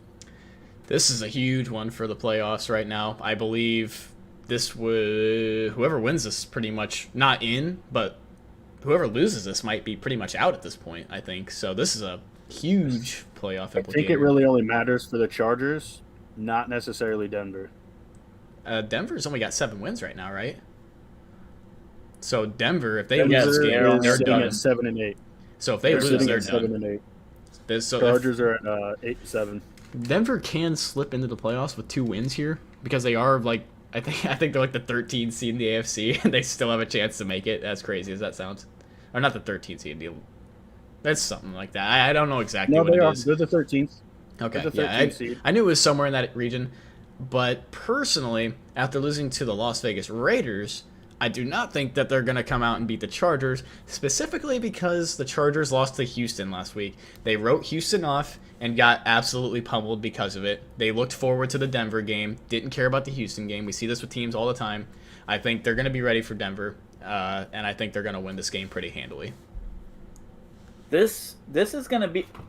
Oh, my cat's silly. All right, so this is going to be an interesting game. If the Broncos were completely healthy, I'd be pushing the Broncos right now. We got Jerry Jeudy test positive for COVID. We got Bradley Chubb, Baron Browning. They're all testing positive right now. Those are some big names on the team, some key pieces. On top of that, Teddy Bridgewater's out. Drew Lock, he can't get it done. The Broncos will be relying heavily, and I repeat, heavily on the run game. Will the Chargers be able to stop that? I don't know. But I know one thing's for sure. If Justin Herbert and those Superchargers get hot, I was going to say San Diego Superchargers. I was going to say that, but I knew that was wrong. If they come out and they get things on track after I've kind of written off the Chargers, I'm still mad at them. Whatever. Broncos can't compete with that. Not with where they're at in the season, not with Drew Lock, nothing. It's an easy Chargers for me. I don't want to say it's a lock, but I think the Chargers get the win. Did you already pick Stone? Yeah, I said the Chargers. Yeah. I thought it was a pretty easy pick. Yeah. I assumed you did. So before getting into this, I want to preface this by saying I'm going to use Mason's own argument against both of you. We just watched Rex Burkhead run for 150 yards on this defense. No, understandable. And now you're asking this same defense to now guard Melvin Gordon and Javonte Williams. No chance, dude. They are going to get that is interesting. If they can dictate the pace of this game and the time of possession by running the ball, I can see them having enough ability with Cortland Sutton, who is actually going to be active for this game. Vic Fangio said earlier in the week that he thought he might not be able to play. With Noah Fant, with Albert O. I'm never going to even try to pronounce his last name. I think that Denver has a chance. Denver's defense is very good. I think they're one of the better defenses in the league. Do the Chargers get Austin Eckler back? Yeah. Did they miss him last week? Probably against Houston. But at the same time, Justin I was about to call him Justin Jefferson. I would say Justin Jackson just had a career day. Yeah, I would still say because Austin Eckler is so much more valuable in the pass game that would have changed things with Justin Herbert. Jackson had 7+ catches, I think. Yeah. Austin Eckler's still Justin better. Jackson. Austin Eckler's still he is 100%. But Justin Jackson filled in for Eckler, and Justin Jackson he did a great job. It seemed like they didn't miss a beat. He had to have a career day for him to put up the same type of production that Austin Eckler is capable of any given night. Yeah, that is true. And that's kind of where I'm leaning with this. You're seeing Justin Herbert play really good ball throughout the year, but then he's had stretches where he's just not playing well at all. He's looking like a sophomore quarterback. Is this offense talented? Very. They have Keenan Allen. I don't know if Mike Williams is playing this week. They have Jalen Guyton. They have Josh Palmer. Jared Cook, I think, was already ruled out. That's probably for the best. Jared Cook being ruled out is probably for the best for that team because they try to force involve him too much, and he just drops everything, man. Ugh, don't get me started as a Denver was able to outplay the Chargers earlier in the year. Yeah. That happened. Denver was able to outplay them. But we're going into this contest with the Broncos averaging 19.9 points a game. They have Ronald Darby and Green Jackson listed as questionable. What? No, I don't. You know what their defense is holding people to, though? You tell me. No, I'm asking because you just brought that up. I don't have any stats in front of me. Denver's defense is good, obviously. I don't know. Denver's defense is good, obviously. But Justin Herbert and Austin Eckler back, Keenan Allen, Mike Williams, all these guys, I cannot go against the Chargers. I still think they're going to be a team that slips into the playoffs. I think they will probably lock up the 7 or 6 seed. And I think Denver is going to get eliminated officially this week. I am not going to change my stance on that. However, that rush game in Denver will be a reason that the Chargers can lose this game. I know it doesn't mean a lot, but on the injury the only report, reason why. Melvin Gordon and Javonte Williams are listed as questionable. Doesn't mean a whole lot, but they're still listed as questionable. Yep. So, Paul, you got Denver winning then? We're going to put that as a win for Chargers. Denver has lost. I do. I think it's going to be an AFC West battle. I know we said that they're again Dad said behind. 14. Does that mean 14 points that the Broncos are? Yeah, their defense holding would allow the probably. That doesn't surprise me. Their defense is good. So then they should be winning all these games, right? Like you said, though, Stone, they did just lose to Las Vegas. But again, I put that on Derek Carr doing what he needs to within that offense to try to scrounge for a playoff spot. They did it against Cleveland, who is an imploding team. They were able to get it done against Denver. But again, like I said, I just think Denver, they're going to be able to control the ball. They're going to be able to control time of possession. And I think this Chargers game is going to be a lot closer than anyone expects. Probably one possession, and I think the Denver Broncos have a chance to win it. I like the argument. I'm not going to go against it. Well, I am going to go against it. I'm going to pick the Chargers, but I'm not going to rebuttal it because if Denver does control the game, they have a very good chance at winning. I just think the Chargers are going to have to bounce back. You guys got the Rams losing, man. I'm still upset about that. I'm not going to lie.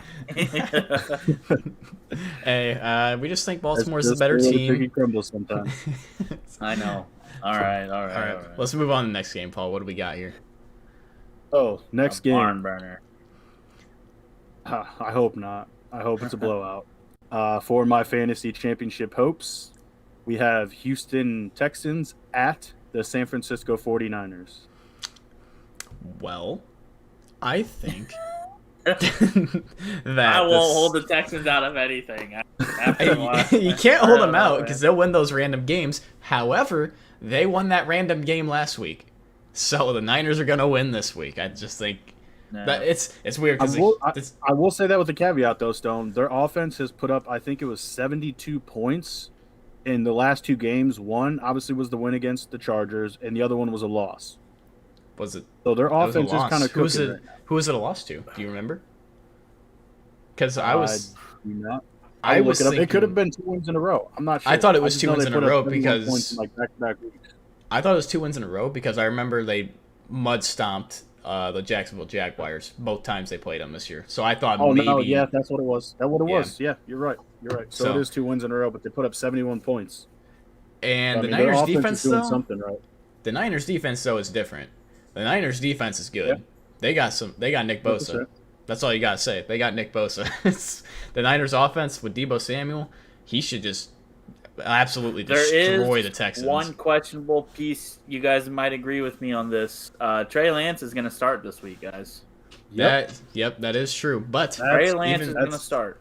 Even with Trey Lance playing, championship hopes rest with Trey Lance and starting him. Even with you're starting him in fantasy. Rest in peace to Paul's championship hopes, guys. Can we get a rest in peace in chat for Paul? Second career start. Trey Lance is about to be a top 5 quarterback this week.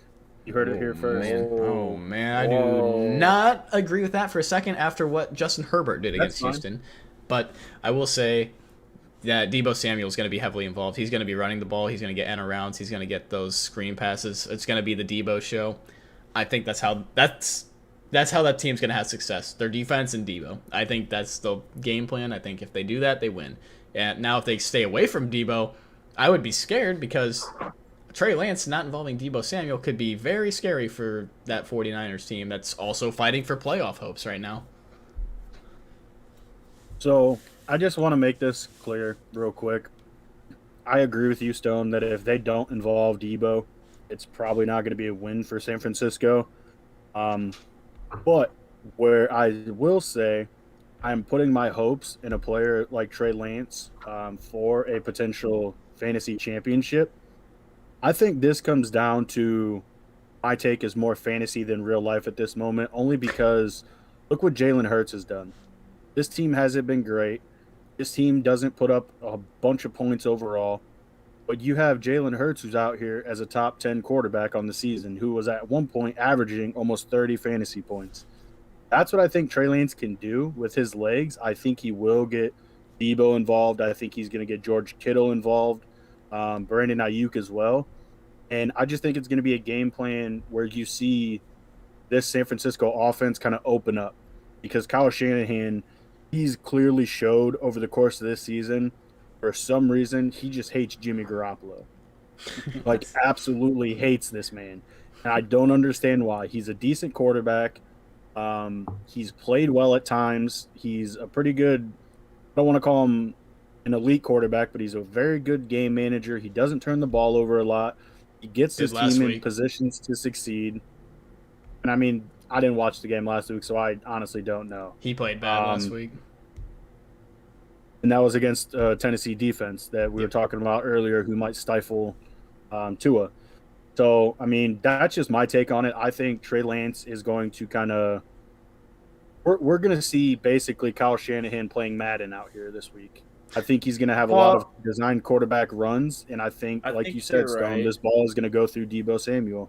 They played – when Trey Lance got his first start earlier in the year, it was against the Cardinals. I think I'm right on that. And they lost that game. The Cardinals at that time were playing some of their better football. I'm trying to think too. I can't remember who we got to start against. I'm thinking Trey Lance. I actually believe it was Seattle. He put up.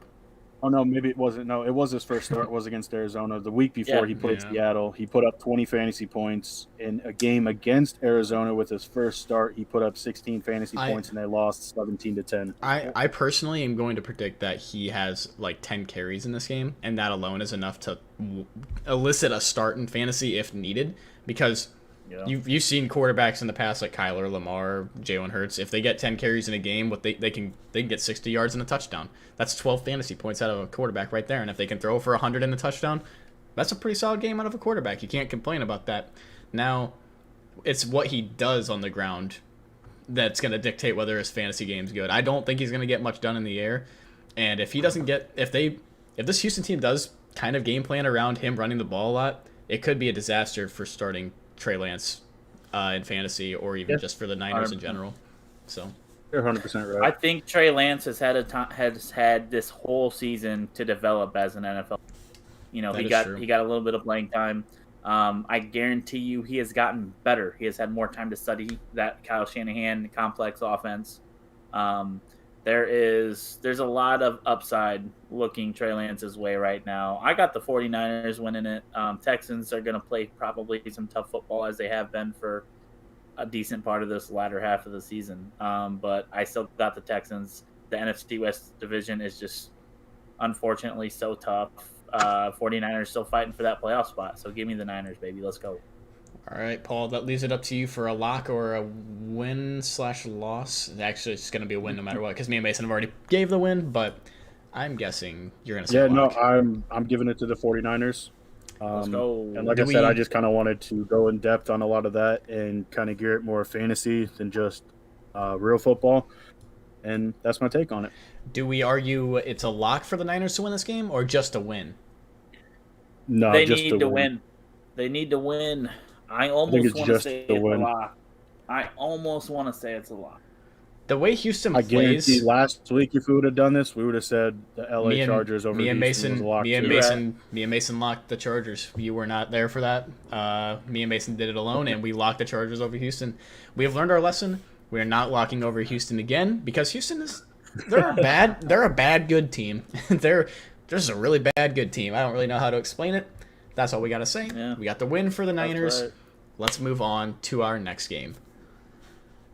So, our third game of the late slate, we have Arizona playing at Dallas. I think most people – actually, I wouldn't say most people. This is a game that people are going to be split on. And a lot of people hate the Dallas Cowboys because, you know, their fan base and everything. So everyone likes to make fun of the Dallas Cowboys. I personally think Dallas is going to win this game. I think Dallas is the better team. I will say that Dallas has not beat a team over 10 wins this year. That's something to kind of note. But I think they're going to beat their first team over 10 wins this week. And they're going to prove why they are one of the scariest teams in the NFC. So, in a Madden simulation done this week, Cowboys versus Cardinals. Cowboys won 28-21. Enough said. That doesn't mean anything. No. I've seen simulations where the Bears played the Buccaneers and won 50-6. It's not right. It's just not right. What's your actual thing? Let's hear actuality here. You made a good point earlier when we talked about who. It was the last live stream. We talked about who is Dallas beat. Are there crickets right now? Washington? This is going to be a tough game. I think this is two good football clubs going up against each other. We got to talk this one out before I give a final call. I need some swaying. All right, I'll sway you right now. I want to say the Cardinals, since losing DeAndre Hopkins, the Cardinals without DeAndre Hopkins have completely fallen apart. I believe we talked about this in a previous video. It might have been off camera. That ever since DeAndre Hopkins has been hurt, it doesn't free up any of the offense. Like, the offense isn't freed up anymore. You know, AJ Green isn't running wide open. Kirk isn't running wide open. Yeah. Rondale Moore isn't running wide open. And all of those guys I just named, and Zach Ertz, I forgot about Zach Ertz, all those guys we just named pretty much depend on having DeAndre Hopkins pulling two defenders over towards him, or if they have a high safety, they're going to, just sag towards Hopkins because it's DeAndre Hopkins, Like, they rely on that to get open and have their good days. AJ Green has played fairly well here recently with the absence of Hopkins, but without Hopkins, Kyler Murray's kind of looked lost also because he doesn't get those free targets anymore. And I think if Kyler Murray plays bad against a scorching red-hot Dallas defense, I just don't see him getting it done. I see him having another tough day. Wow, that was really weird. Yeah, it was lag. It was lag. Weird. It was a lag, so you just magically appeared. That freaks me out, bro. You're magic.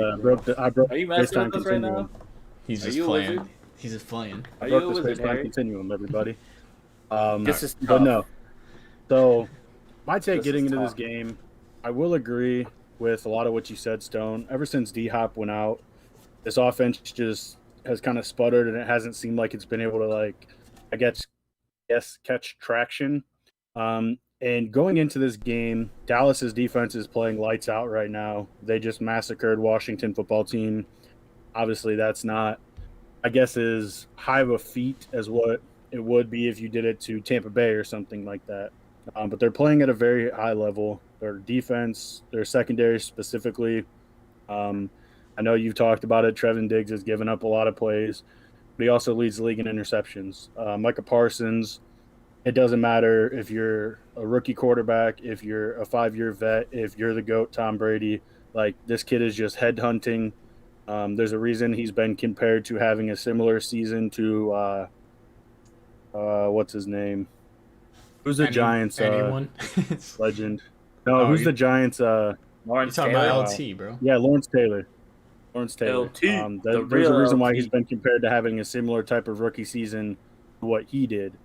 I don't think James Conner is healthy or playing in this game. That I'm not entirely sure about.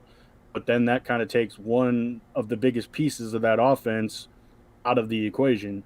I think he put up 16 rushing touchdowns or something this year. That's incredible. And so, like I said, you pull that out. Now you have Chase Edmonds is kind of the only guy, and I think he's coming in with an injury designation. It's just a lot of things seem to be stacking up against the Cardinals right now. But I think at some point they're just going to have to look at themselves in the mirror and be like, we are not this bad of a team. The penalties, the pre-snap penalties, everything is just going against them. And I don't think it can continue forever. I think that they have it's hard for me to say it, but I think that the shot to upset Dallas this week. They're playing for a division title. They need the Rams to lose in order to take sole possession of first place. I think they're one game behind. But I just see this team that they don't have a lot of quit in them. They're losing tough games. They're in bad situations, having lost their best offensive player. A lot of things going into this Dallas game, it could all ride on Dallas's offense. We might be able to see the 56-point offense, or not even 56 because they had 2 defensive touchdowns in that game. But we might be able to see that high-scoring, high-powered offense is what Dallas has, or we're going to see from 4 weeks ago when they played Washington and could barely muster up 20 points offensively. I just think Arizona has a chance to win this game, and so I'm going to pick against the grain, and I'm going Arizona. Paul, you make a great argument, and you are pushing me to go with your pick. Stop. Let me tell you something, guys. What? Stop. Let me tell you something. Be smart. Arizona owns the best road record in the NFL this season. They are 7-1 on the road. Okay? They are both kind of a similar football team. They have kind of crumbled when it comes to playing good football teams. The Cardinals have posted double-digit victories the last two times they played the Dallas Cowboys. That doesn't really matter, though. It does. Last week, I mean, they're playing a similar football team. Last season, Week 6, the Cardinals won 38-10. You think they're not pulling out tape on that game? I do want to throw a caveat out of that game. Teams. They did not have Dak Prescott. He went out in Week 5, so that would have been the first week then Andy Dalton started for them. And that does make a little bit of a difference. That makes a big difference. That does make a big difference. Now, what does this mean? Paul, I think you had the best statement out here. The Cardinals have to look at themselves in the mirror. Last year, they were so freaking disappointed of the way their season ended because they know they're a better football. They have to take everything they have right now. And lost the playoff spot to the disgusting Chicago Bears. They see that situation. They cannot afford to lose this game. I think the Cardinals are going to play one of their best football games of the season. They have to, no doubt. Now, it's hard to go against the Cowboys right now. They look better. Their whole team, on paper, Cowboys are winning everything. I think Dak Prescott's a better quarterback. Their run games, they got them beat. Their wide receivers, they have them beat. Their defense, you look at the guys on the defense on the Cowboys, and you're like, how can you pick that over the Cardinals defense? Well, the Cardinals defense has been tough this year. They've played well. They're underrated. I do believe that the Cardinals can come out and get a victory this week. I really do. On the road. I mean, if they've got they're 7-1 on the road this year. I think they have every opportunity to come in and get a W this week. I'm going to throw it in the air, and I'm going to say, let's go Cardinals, baby. Even though I'm a Rams fan, I do not want the Cardinals to win. I really don't. Because if you guys are right and the Ravens win and the Cardinals win, I'm going to be like, what's going on? Can I say one thing? No, you guys are forcing me to put the wrong team in the win column. I don't get it. What's going through your guys' heads right now? What are you even thinking? You guys put the Rams in the L. That's because they actually have a chance to lose the game. That's because there is actually potential for them to lose. Cardinals have a chance to win this game. Dallas is... They 100% have a chance to win this game. Hey, any Dallas fans in the chat? This is exactly what I said. Dallas haters. Everyone's a Dallas hater. I don't really care. Dallas is the better team. Everyone knows it. Arizona's on a downward fall right now. Everyone knows it. Why would Dallas lose this game? They've been so good recently. They have been... I just cannot make them lose this game. They won't lose. I'm just saying it.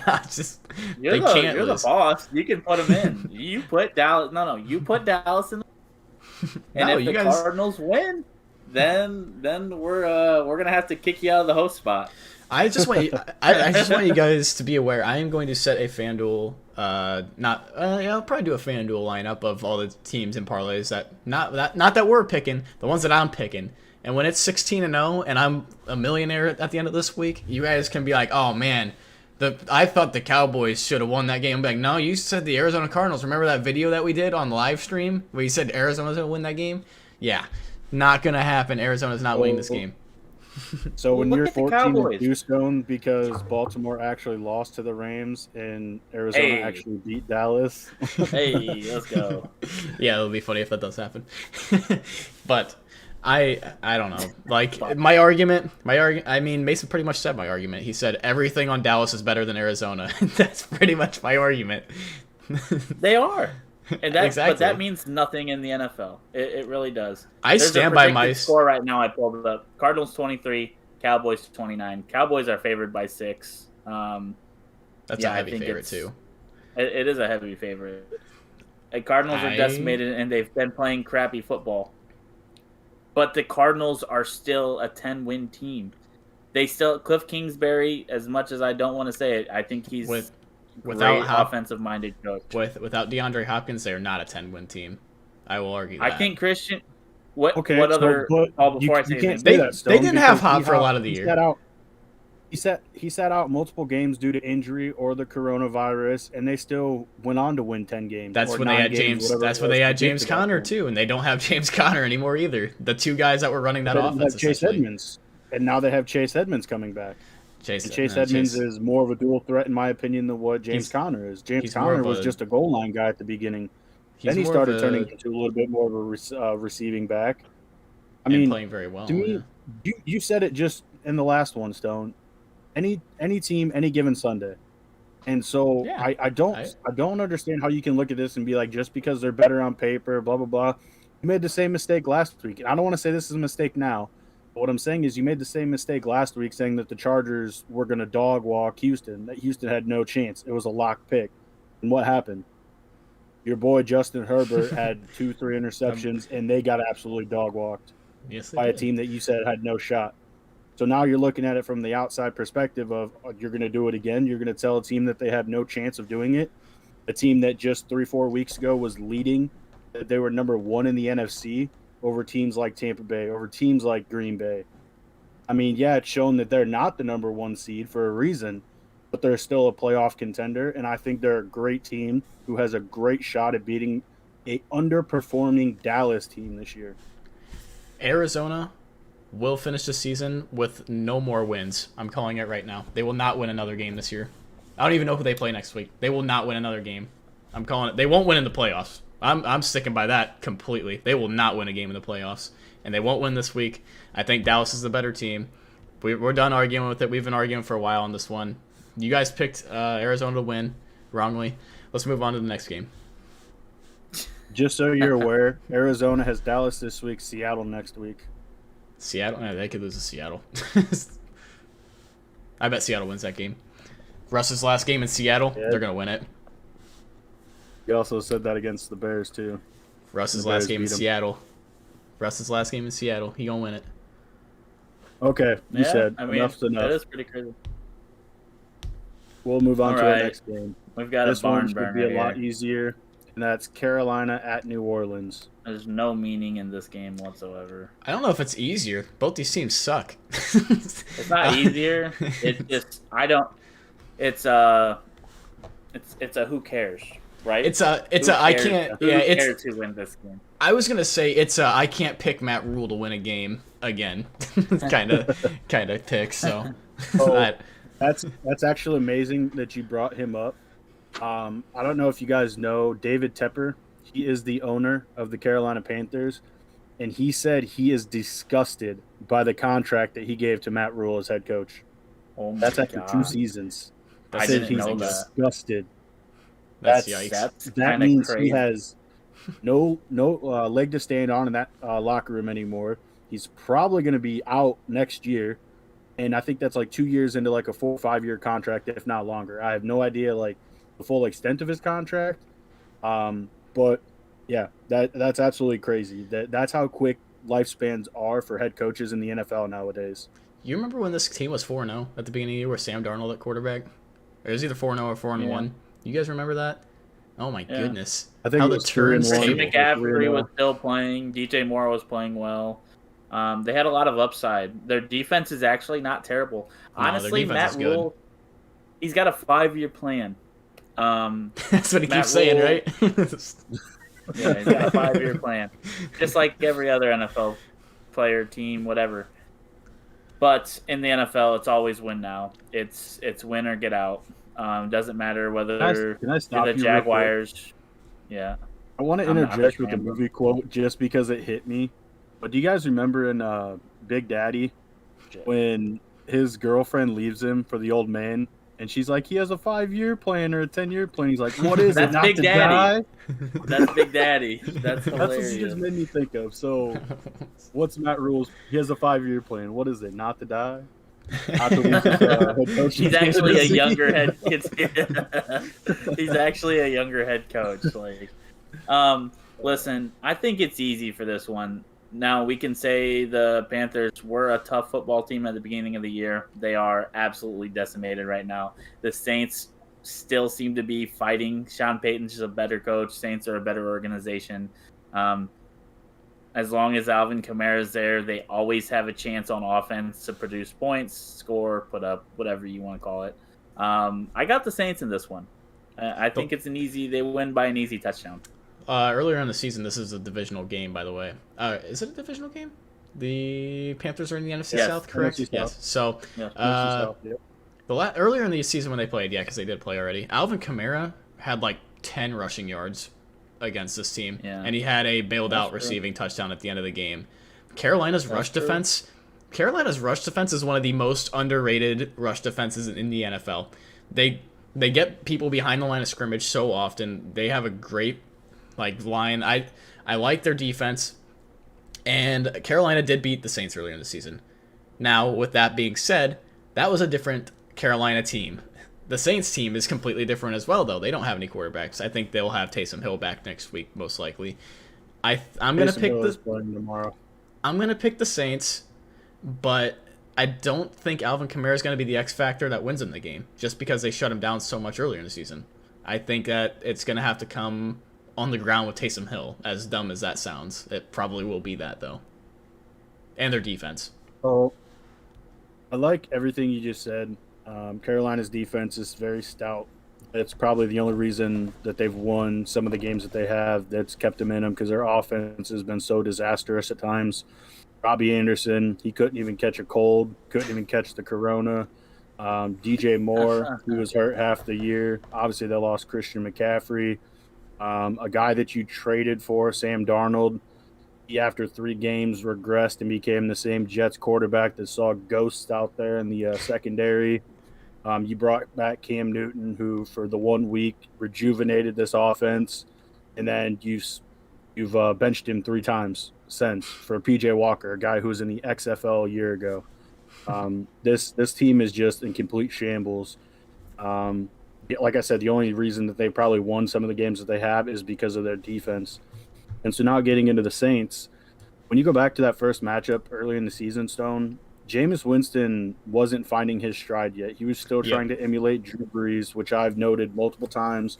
Sean Payton had to have a talk with him. He's like, listen, you're not Drew Brees. You're not Tom Brady. You're not these other guys. Don't try to play like them. You're Jameis Winston. Try to play within yourself. Yeah. Obviously, I'm sure he didn't mean he wanted him to go out and throw 30 touchdowns and 30 interceptions. 33. But he just wanted him to play within himself, play within the offense, learn how to take this team over. And we seen that they were starting to do that. And that's when Alvin Kamara started to finally get involved in the way he needed to. And then he missed 4 straight games with a knee injury. And then it's just they've lost Jameis Winston. They lost Trevor Siemian. Taysom Hill comes in. He gets hurt. They go to Ian. It's another Raven situation. Exactly. You got a great head coach. You got a great head coach that can adapt through all this diversity. I'm looking at coaching staff here on who's going to win this game. Sean Payton gets the win for me easily. Yeah. Also, the Saints are getting some key guys back. Safety Marcus Williams, center Eric McCoy. It's just going to be a little easier for the Saints to get this W. Now, it's easy for us to say the Saints are going to win because Carolina could play this team very tough. There could be an upset, but I think we got to go with the Saints on this one. The Saints' playoff hopes are still technically alive. Yep. So they got to be fighting their butt off, man. They're going to be fighting their butt off. I want to say, I think we can agree this isn't a lock, but it's just a win that the Saints are going to have here. I think we agree with that. But before we move on, I want to ask, do you think this offense flows better with Siemian or Hill at quarterback? Because my answer is Trevor Siemian. I thought he managed the team pretty well when he was playing. Taysom Hill's a great runner, and you can put him in to do that stuff. But I think as a quarterback that runs the team, I thought Siemian did a pretty good job when he was playing. I think I can say that it went better. I don't have much to say on this.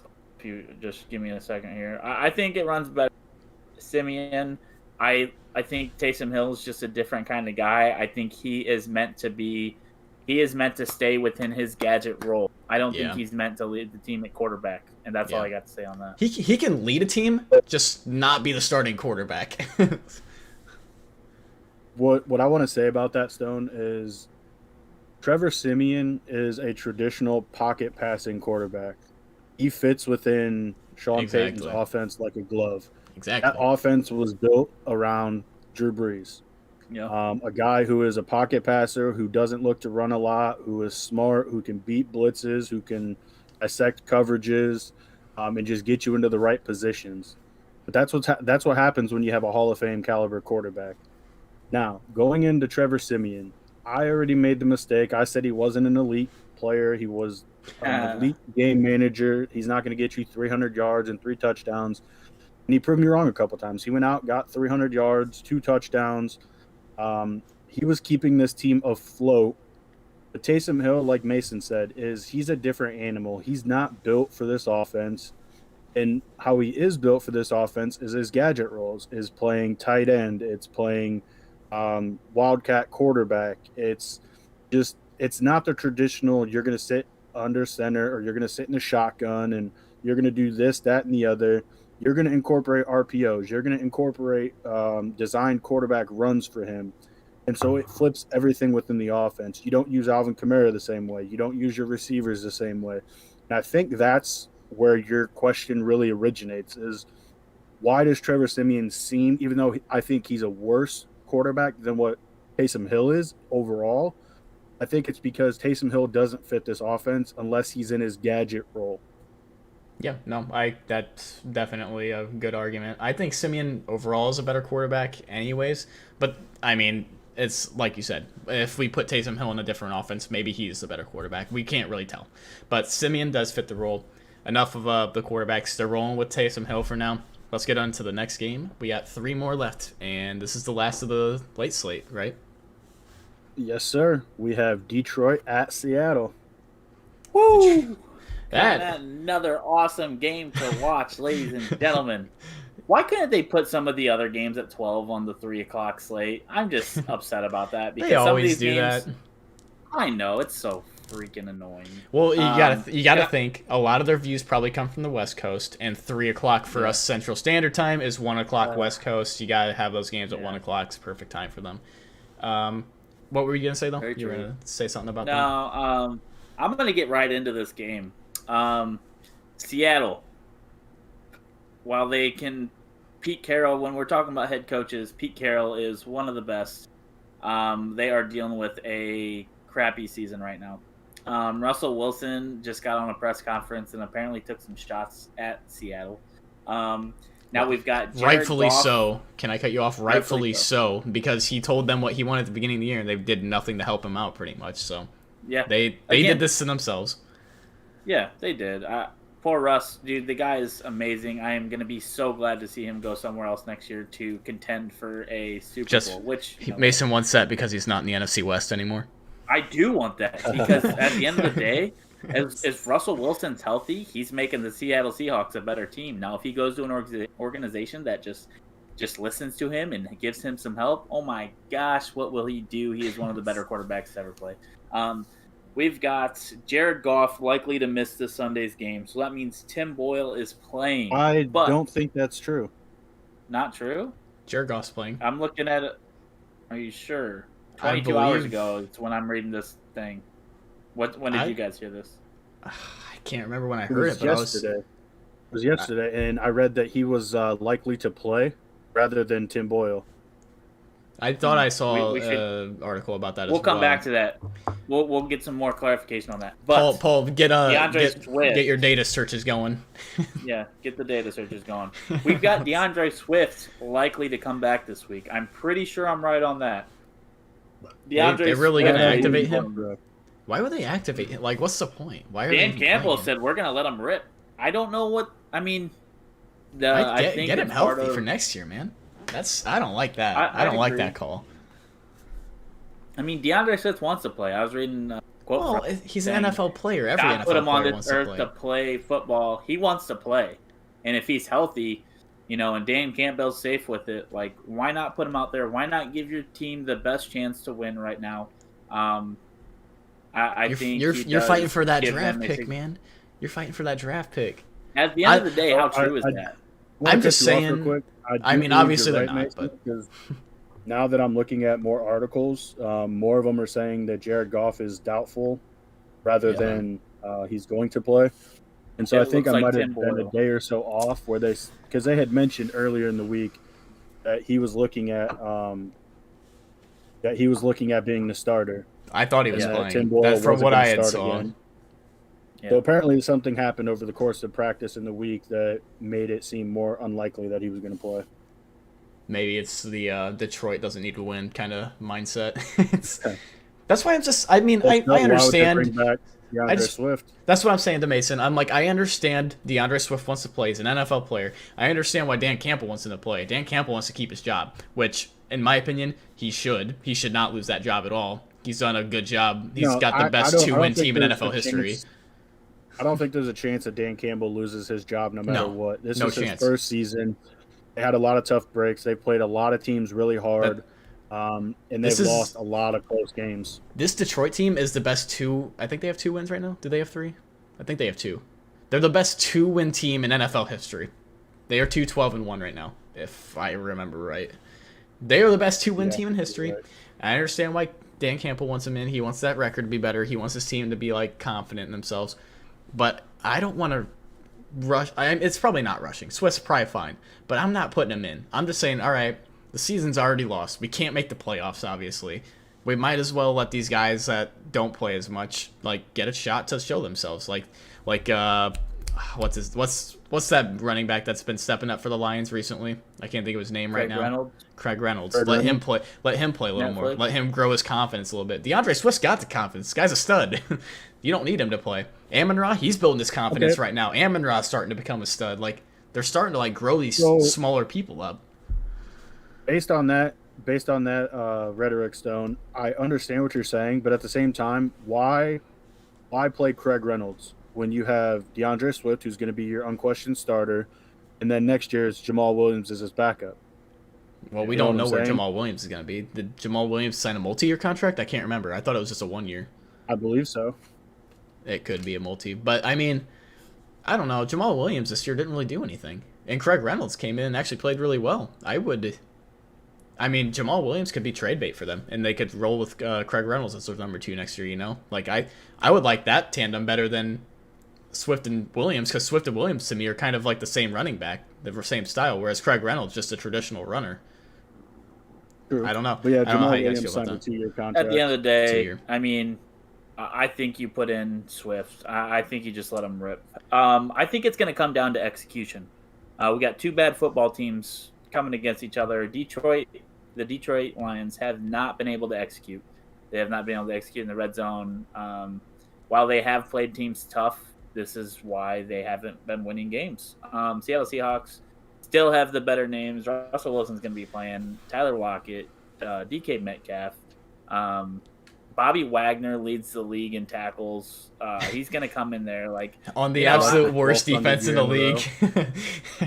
But Bobby Wagner's so good, man. I feel bad for him. What I'm trying to say is it doesn't matter whether DeAndre's not. Bobby Swags can come in there and make him have not the best day production-wise. DeAndre Swift will also be kind of rusty. He hasn't played for a month, Yeah. That's going to take into anybody. So I don't care that Swift has come back. Tim Boyle can come in and play quarterback. He can get Amon-Ra the ball, which they 100% need to do. I think it's easy to say Seattle, whereas we know the Lions can come in and win. But I'm going to go ahead and give Seattle the nod. I'm not going to go with the underdog. I'm going to go with Seattle. Before I say who I think, I wanted to point out that it's crazy to think that Seattle has Russell Wilson, one of the arguably best team leaders, best quarterbacks in the NFL. Yeah. And then on the defensive end, at your middle linebacker position, you have Bobby Wagner's, arguably one of the greatest linebackers to ever play the game with how consistent he's been. And they have 4 wins. They have 4 wins right now. With the Seahawks.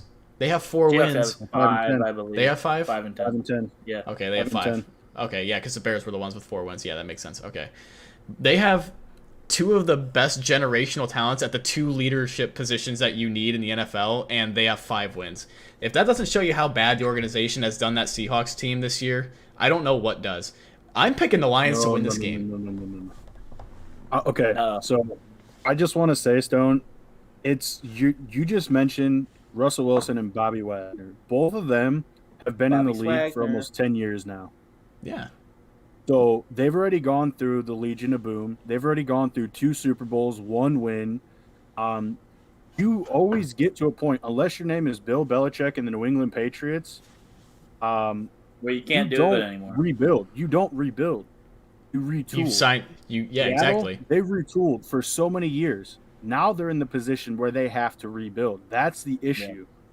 Yeah. And that's true. I just want to point out what Mason said at the beginning of Russell Wilson taking digs at the organization. Was any of that at Pete Carroll himself? No, obviously not Pete Carroll. Pete Carroll's done a good job there in Seattle. I'm just asking. I'm asking. I didn't hear anything about it. I don't know what he said. Never said anything The about reason Pete I asked, though, is because Pete Carroll is one of the people that dictates and has a final say-so in any of the organizational moves that they have. That is true. So, that is true. I guarantee everybody knows the rumors of Chicago going after Russell Wilson at the beginning of the year. I don't think anybody knows how close it actually came to happening. Ryan Pace got John Snyder to settle on 2 first-round picks and a 3rd-round pick for Russell Wilson, a future Hall of Famer. That's what Ryan Pace was going to offer. It went through the owner of the Seattle Seahawks. He agreed. John Snyder, the GM, he agreed. Russell Wilson, he agreed to the trade because it was going to get him out of Seattle and into Chicago. It came down to Pete Carroll having the final say-so on whether he can let him go or not, and he said no. He thinks that this team has a chance to make another run for a Super Bowl. And look what happened. Pete Carroll literally has no business coaching Pete in the NFL. Carroll, 75 years old if he doesn't Carroll have has Russell been there Wilson. for 10 plus years. They've all 3 of them that you just named have gone through this together.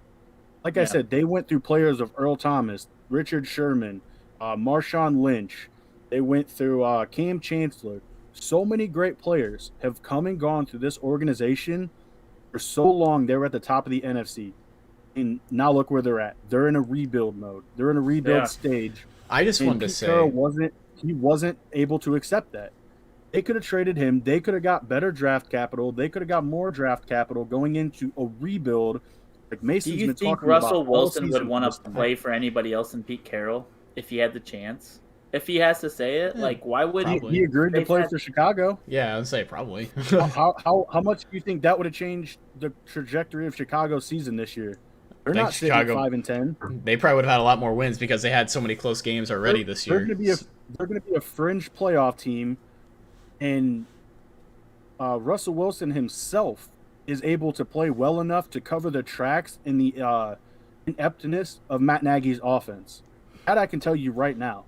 That's the difference between what we're seeing with Justin Fields, who's a rookie, who doesn't have that leeway. He doesn't have that control. He can't make those same adjustments as what a Hall of Fame quarterback can do. Yeah. So again, Pete Carroll did a disservice to this organization. He did a disservice to Russell Wilson, and he's doing a disservice to himself because he's probably going to be out of a job. With all that being said, I think this team is going to lose 3 straight. I don't remember if they lost before Chicago. I think they're going to lose, obviously, to Chicago. I think they're going to lose this week to Detroit. I think Detroit's going to go in there under Dan Campbell, who is a very big rah-rah guy. He's going to get this team fired up. They finally got a couple wins on the season. They played well at Atlanta or against Atlanta last week, well enough to win until Tim Boyle threw a pick within the 5-yard line to seal the game. So they're playing a lot better. We've seen them. They're a lot better than 2 wins. I can tell you that. They should probably have about 6 or 7, to be honest. So I just think that not execution, and Detroit can't execute. They're not going to execute with Tim Boyle. They're not going to execute with Tim Boyle. I'm sorry, Tim Boyle versus Russell Wilson. I know, Paul, you make a lot of sense right now with what you're saying, and I do love the hype you're bringing around this. It doesn't just come down to quarterback play. Yeah, it doesn't. To me, it comes down to overall play. We're seeing that Tyler Lockett and DK don't have the same chemistry with Russ right now. Russ is not playing like himself. Pete Carroll is making mistakes for this team. They just let an atrocious Chicago Bears offense run by Nick Foles make a comeback on them. Yeah. They let Damari Bird beat him in the back of the end zone on a 2-point conversion. They let Jimmy Graham box him out for a touchdown. Amon-Ra is on fire right now. You're going to bring back DeAndre Swift, who's still going to make some type of impact for this team, no matter what it is. I don't see this getting any better for Seattle. I think they're going to be heading for a nasty, nasty divorce with Russell Wilson, and I think they're going to lose out the rest of the season. I like pretty much everything you said. No, I think the Lions are going to win. That's why I put them up in the win column. I kind of briefly said I think they're going to win this game. I like what Paul said. I can't really go against much, but I will say I do think they're going to win the last game of the season against the Cardinals. Hold on. I know. I'm seeing it rotate on the screen. Stream's back up. It's good. It just went down for a second. There might be a weather thing, but we are back. I don't know why that happened. This might come up as 2 separate videos on YouTube now, but that's all right. We're back. So we're back to discuss the last 2 games. We'll move on from the Lions Seahawks since you guys were listening to that one for a long time. We'll just talk about Sunday Night Football, Monday Night Football. I do agree with Mason to a point, and I think Rashad Penny is going to have another career day against this defense. Oh, Rashad, baby. All right. So let's move on to Sunday Night Football. How about it? So, Sunday night, we have Minnesota at Green Bay. That's I'm not going to say it's a lock for me, but I do think Green Bay is I do think Green Bay is going to win this game. They have been Aaron Rodgers just unstoppable right now. Devontae Adams unstoppable right now. That's all that Green Bay needs to win. They need Aaron Rodgers and Devontae Adams to be at the top of their game, and they have a chance to win every game they're in. They're at the top of their game right now. Minnesota's an average team at best. I think Green Bay is going to take it pretty easily. It's in Green Bay this time, right? They already played in Minnesota? Yep. Yeah, they're playing in Green Bay. They're playing in Lambeau on Sunday night, so that's in and of itself an amazing experience. I don't think Aaron Rodgers has lost very many times at home. He comes into this game going up against, I don't even know who at quarterback. I can't remember who they brought in. Sean Mannion. Yes. Kirk Cousins is out with COVID. They brought in Sean Mannion. Their backup is going to be rookie out of Texas A&M, Kellen Mond. Yes, they have Dalvin Cook. Yes, they have Justin Jefferson. No, they don't have Adam Thielen. He is now done for the year, ankle surgery.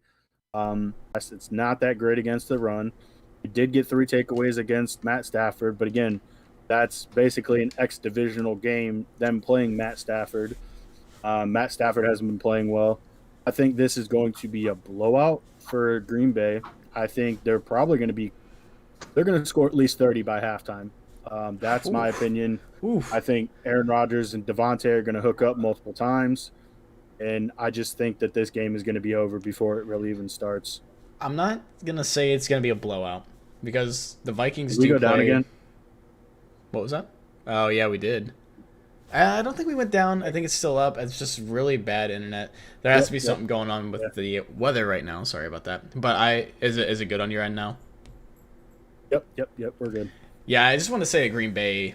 I don't think it's going to be a blowout necessarily, but it's going to be an easy win with Mannion at quarterback for the Vikings. Kind of hard to argue against it.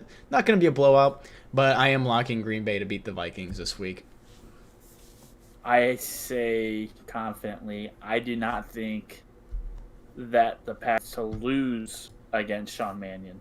If you lose it, I don't care if it's a divisional game. If you lose against Sean Mannion right now season, good God.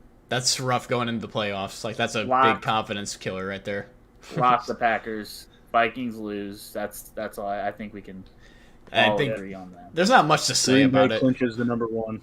Yeah, there's not much to say. I think everybody was kind of expecting Green Bay to clinch the number 1 coming up against Sean Mannion, so we don't have much to say about it. Let's just move on to Monday Night Football in a game that you thought at the end of the year would have had some playoff implications, but it really doesn't.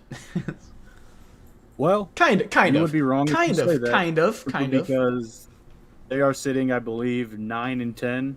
Yep. But also at the same time, they have very little chance to make it. And that both is have to the win out. True.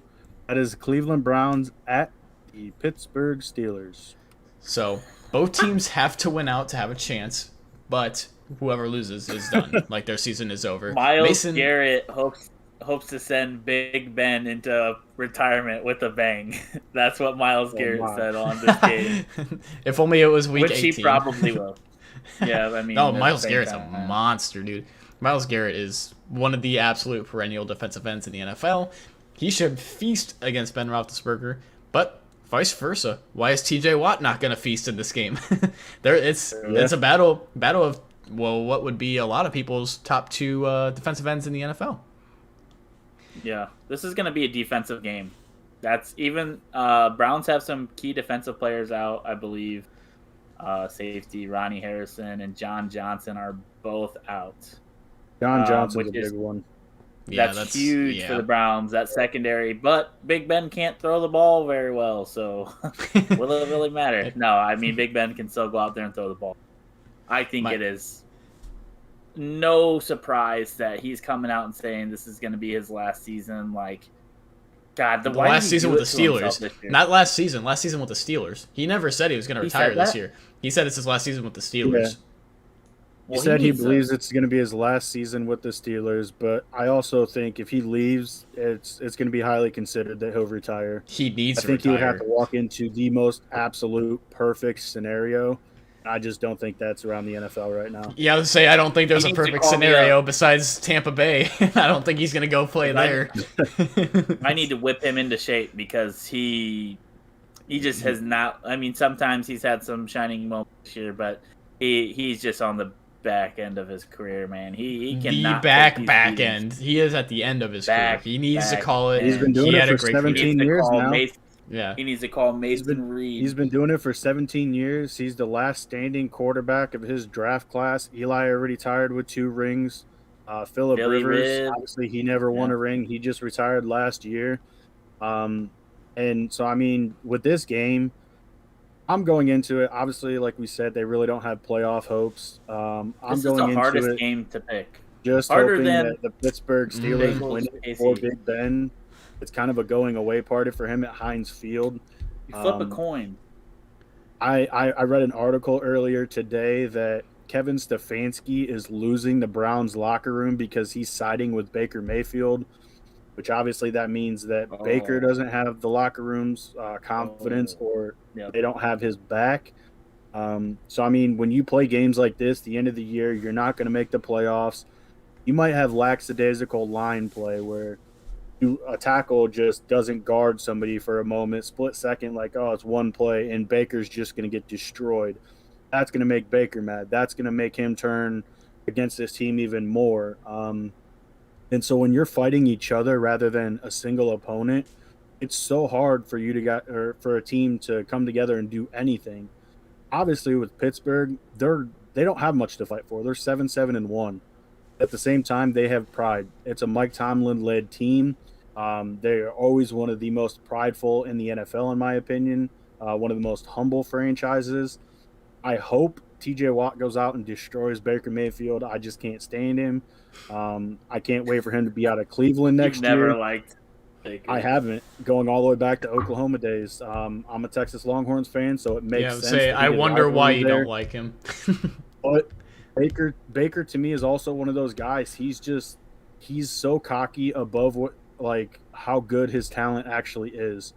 The fact that he went out against Ohio State in the playoff and he took their Oklahoma flag and planted it right in the middle because they beat him in the playoffs. Like, that to me it's so arrogant and unsportsmanlike, and it's unneeded.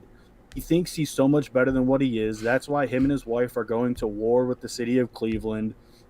He thinks he's above the Browns organization as a whole. Not that he's a part of the organization, but he's above it. And I just can't stand players like that. So, in my opinion, like I said, I think the Steelers are going to play for Big Ben. They're going to go out. They're going to play for Big Ben. They're going to get him a home win in his last game there. And obviously, like you said, I think it's going to be a defensive game. The Steelers, I believe, in my opinion. So I'm actually going to put a score on this game. I'm going to stamp it 27-14. Big Ben, he rides off into the sunset from Heinz Field. 27 points for the Steelers? Are you crazy? Honestly, I think they've combined for 27 in their last 5 games. I like you swayed me. Fun. I think I'm I'm going to say Steelers after that little rant you just went on right there. And I don't know if you guys saw this, but Dad made a good point in the chat. He said, "Why are the Chiefs and Bengals not the Sunday night game?" I don't know. That should be the Sunday night game. Oh, 100%. Yeah. That would be, gosh, that would be the best game to watch. This Browns. I think that has some of the biggest Steelers playoff game. implications. Yeah. This game is just meh. So you guys are going with the Steelers to win. I respect that. Personally, I think the Browns are going to take the game. I don't really know why, to be honest. I think the Browns are the better team at the end of the day. I don't think the Steelers are that good. But like Paul said, it's Ben's last game at Heinz Field. I could definitely see him getting the win, like his last win there for the crowd. But with the Browns, it's like they still got Nick Chubb. So I think Nick Chubb's going to do a bit of damage to the Steelers defense. I think that's going to be their way to stay in the game. And I don't know if I'm right about this, but Kareem Hunt might be back this week. Is he back and playing this week? Not 100% sure. Interesting. I will look it up, but I have no idea. If he's playing, I think they're Hunt for a while. Yeah, if he's playing, I think they're gonna win. Yeah, so I think they're gonna win. I'm pretty sure they'll win because of that. Well, it doesn't matter because he's questionable. He's questionable. They don't get Hunt involved enough. Yeah, that is true. They don't get Hunt and Chubb. They need to run the heck out of Hunt and Chubb. They just don't do that. They don't need to pass. They really don't need to pass. They don't need to pass the ball. Baker should be a game manager at best, and they try to let him go out. Be a game manager, especially when he's had the injuries he's had this season. Like he is not healthy. We know that for a fact. He should have no more than 25 attempts a game. I don't think Baker's the worst quarterback in the NFL, like a lot of people like to say he is. I like to say he's had these injury problems and his shoulders, and that's, as a quarterback, a pretty big deal, right? You need the shoulder to throw the ball, right? So. Obviously, he's not the greatest quarterback. But he's so good looking. This year compared something up with him. I don't know if it's the injuries or if it's just he regressed. I personally think it's the injuries. I think he'd look better next year, but it's everything. But this year, like the media, this year, it's the commercials that he does, the good commercials. This year, he just needed to not be playing. He needed to take this back seat and let Case Keenum start, because Case Keenum is not that bad of a quarterback. He can take over for a quarterback that's hurt. Baker's trying to be a tough guy that plays through his injuries and looks good. Well, it's making him look bad. It's making him lose his chance at a contract. It's not smart on his part. You think Russell Wilson could go to the Cleveland Browns and make him a playoff football team? I don't think he'd go there, I don't think he would go there, but in a heartbeat. No, I don't think you bring that up. It's funny you bring that up because I just seen an article, I think it was 2 days ago, that somebody, I guess it wasn't an article, I was reading something on Bleacher Report about the Browns, and I think it had to do with Baker and his wife or whatever, fighting with the organization. And a fan hopped in and said, don't be shocked when you see Deshaun Watson in a Browns uniform next year. Oh, no, man. he's going to Miami. I don't know. I honestly don't know, because you guys made a good point earlier in the week when we were recording that I think maybe Tua is playing well enough to be their starter. They don't need to waste all the draft capital to go get Deshaun Watson. Why go crazy? I'm telling you, 100%. I'm telling you right now, the GMs and the owners, if they can get Deshaun Watson, they're getting Deshaun Watson. There's no going, because you would pair Deshaun Watson with a young and becoming star Jalen Waddle, Devontae Parker, Mike Gesicki's not a bad tight end. And, the rush game there is nothing crazy, but, Myles Gaskin's a respectable running back. You're putting him there with a lot of pieces, and then that defense is pretty good, as we've talked about in the past. I think with a more steady offense that can, drive down the field more often and better than what they can now, keep them rested, that defense is going to look even better with Deshaun Watson at quarterback. I agree that would make him better. I just think, strategically, looking long term, I think if you give Tua a few more, he might be a guy I don't think he's going to be throwing 400 yards a game, but I think he can respectively lead the team. Now, can he stay healthy? Who knows? Maybe they don't think he can stay healthy for all these years. Maybe they're just going to say, see you later. Maybe Tua goes plays for the owner. If you keep Tua and he turns out to not be the greatest quarterback ever and you guys go nowhere, you know how stupid you look for not going after Deshaun Watson? When you could have immediately put your team at a position to be a top team in the AFC? Or they go draft another running back. They fill some patches on their offensive line. Well, that's when you get Deshaun Watson. Yeah, when you get Deshaun Watson, you just go to free agency and try to do that now, because you have the team built for now. And for the future with Jalen Waddle being there. Probably going to be controversial, or maybe not. But obviously, we've seen the type of ceiling that Deshaun Watson can have, and we've seen the type of floor that Deshaun Watson can have. I think Tua's ceiling is Deshaun Watson's floor. That's why I said, would he be an upgrade? 100%. Yeah. Will Tua ever get to the same page as what Deshaun Watson is? I don't think so. And so that's where it comes down to, are you trying to mortgage the future in your franchise for a win-now mode? And that's the argument I think Stone's trying to make, is you build through free agency, you give up the draft capital, whatever you have to do for the next 4 or 5 years in order to secure Deshaun Watson. He has no legal troubles, and you're going to contend in the AFC for probably the next 3 to 5 years easily. Yep. But then it's going to get to the point where all that draft capital, it might come back around to where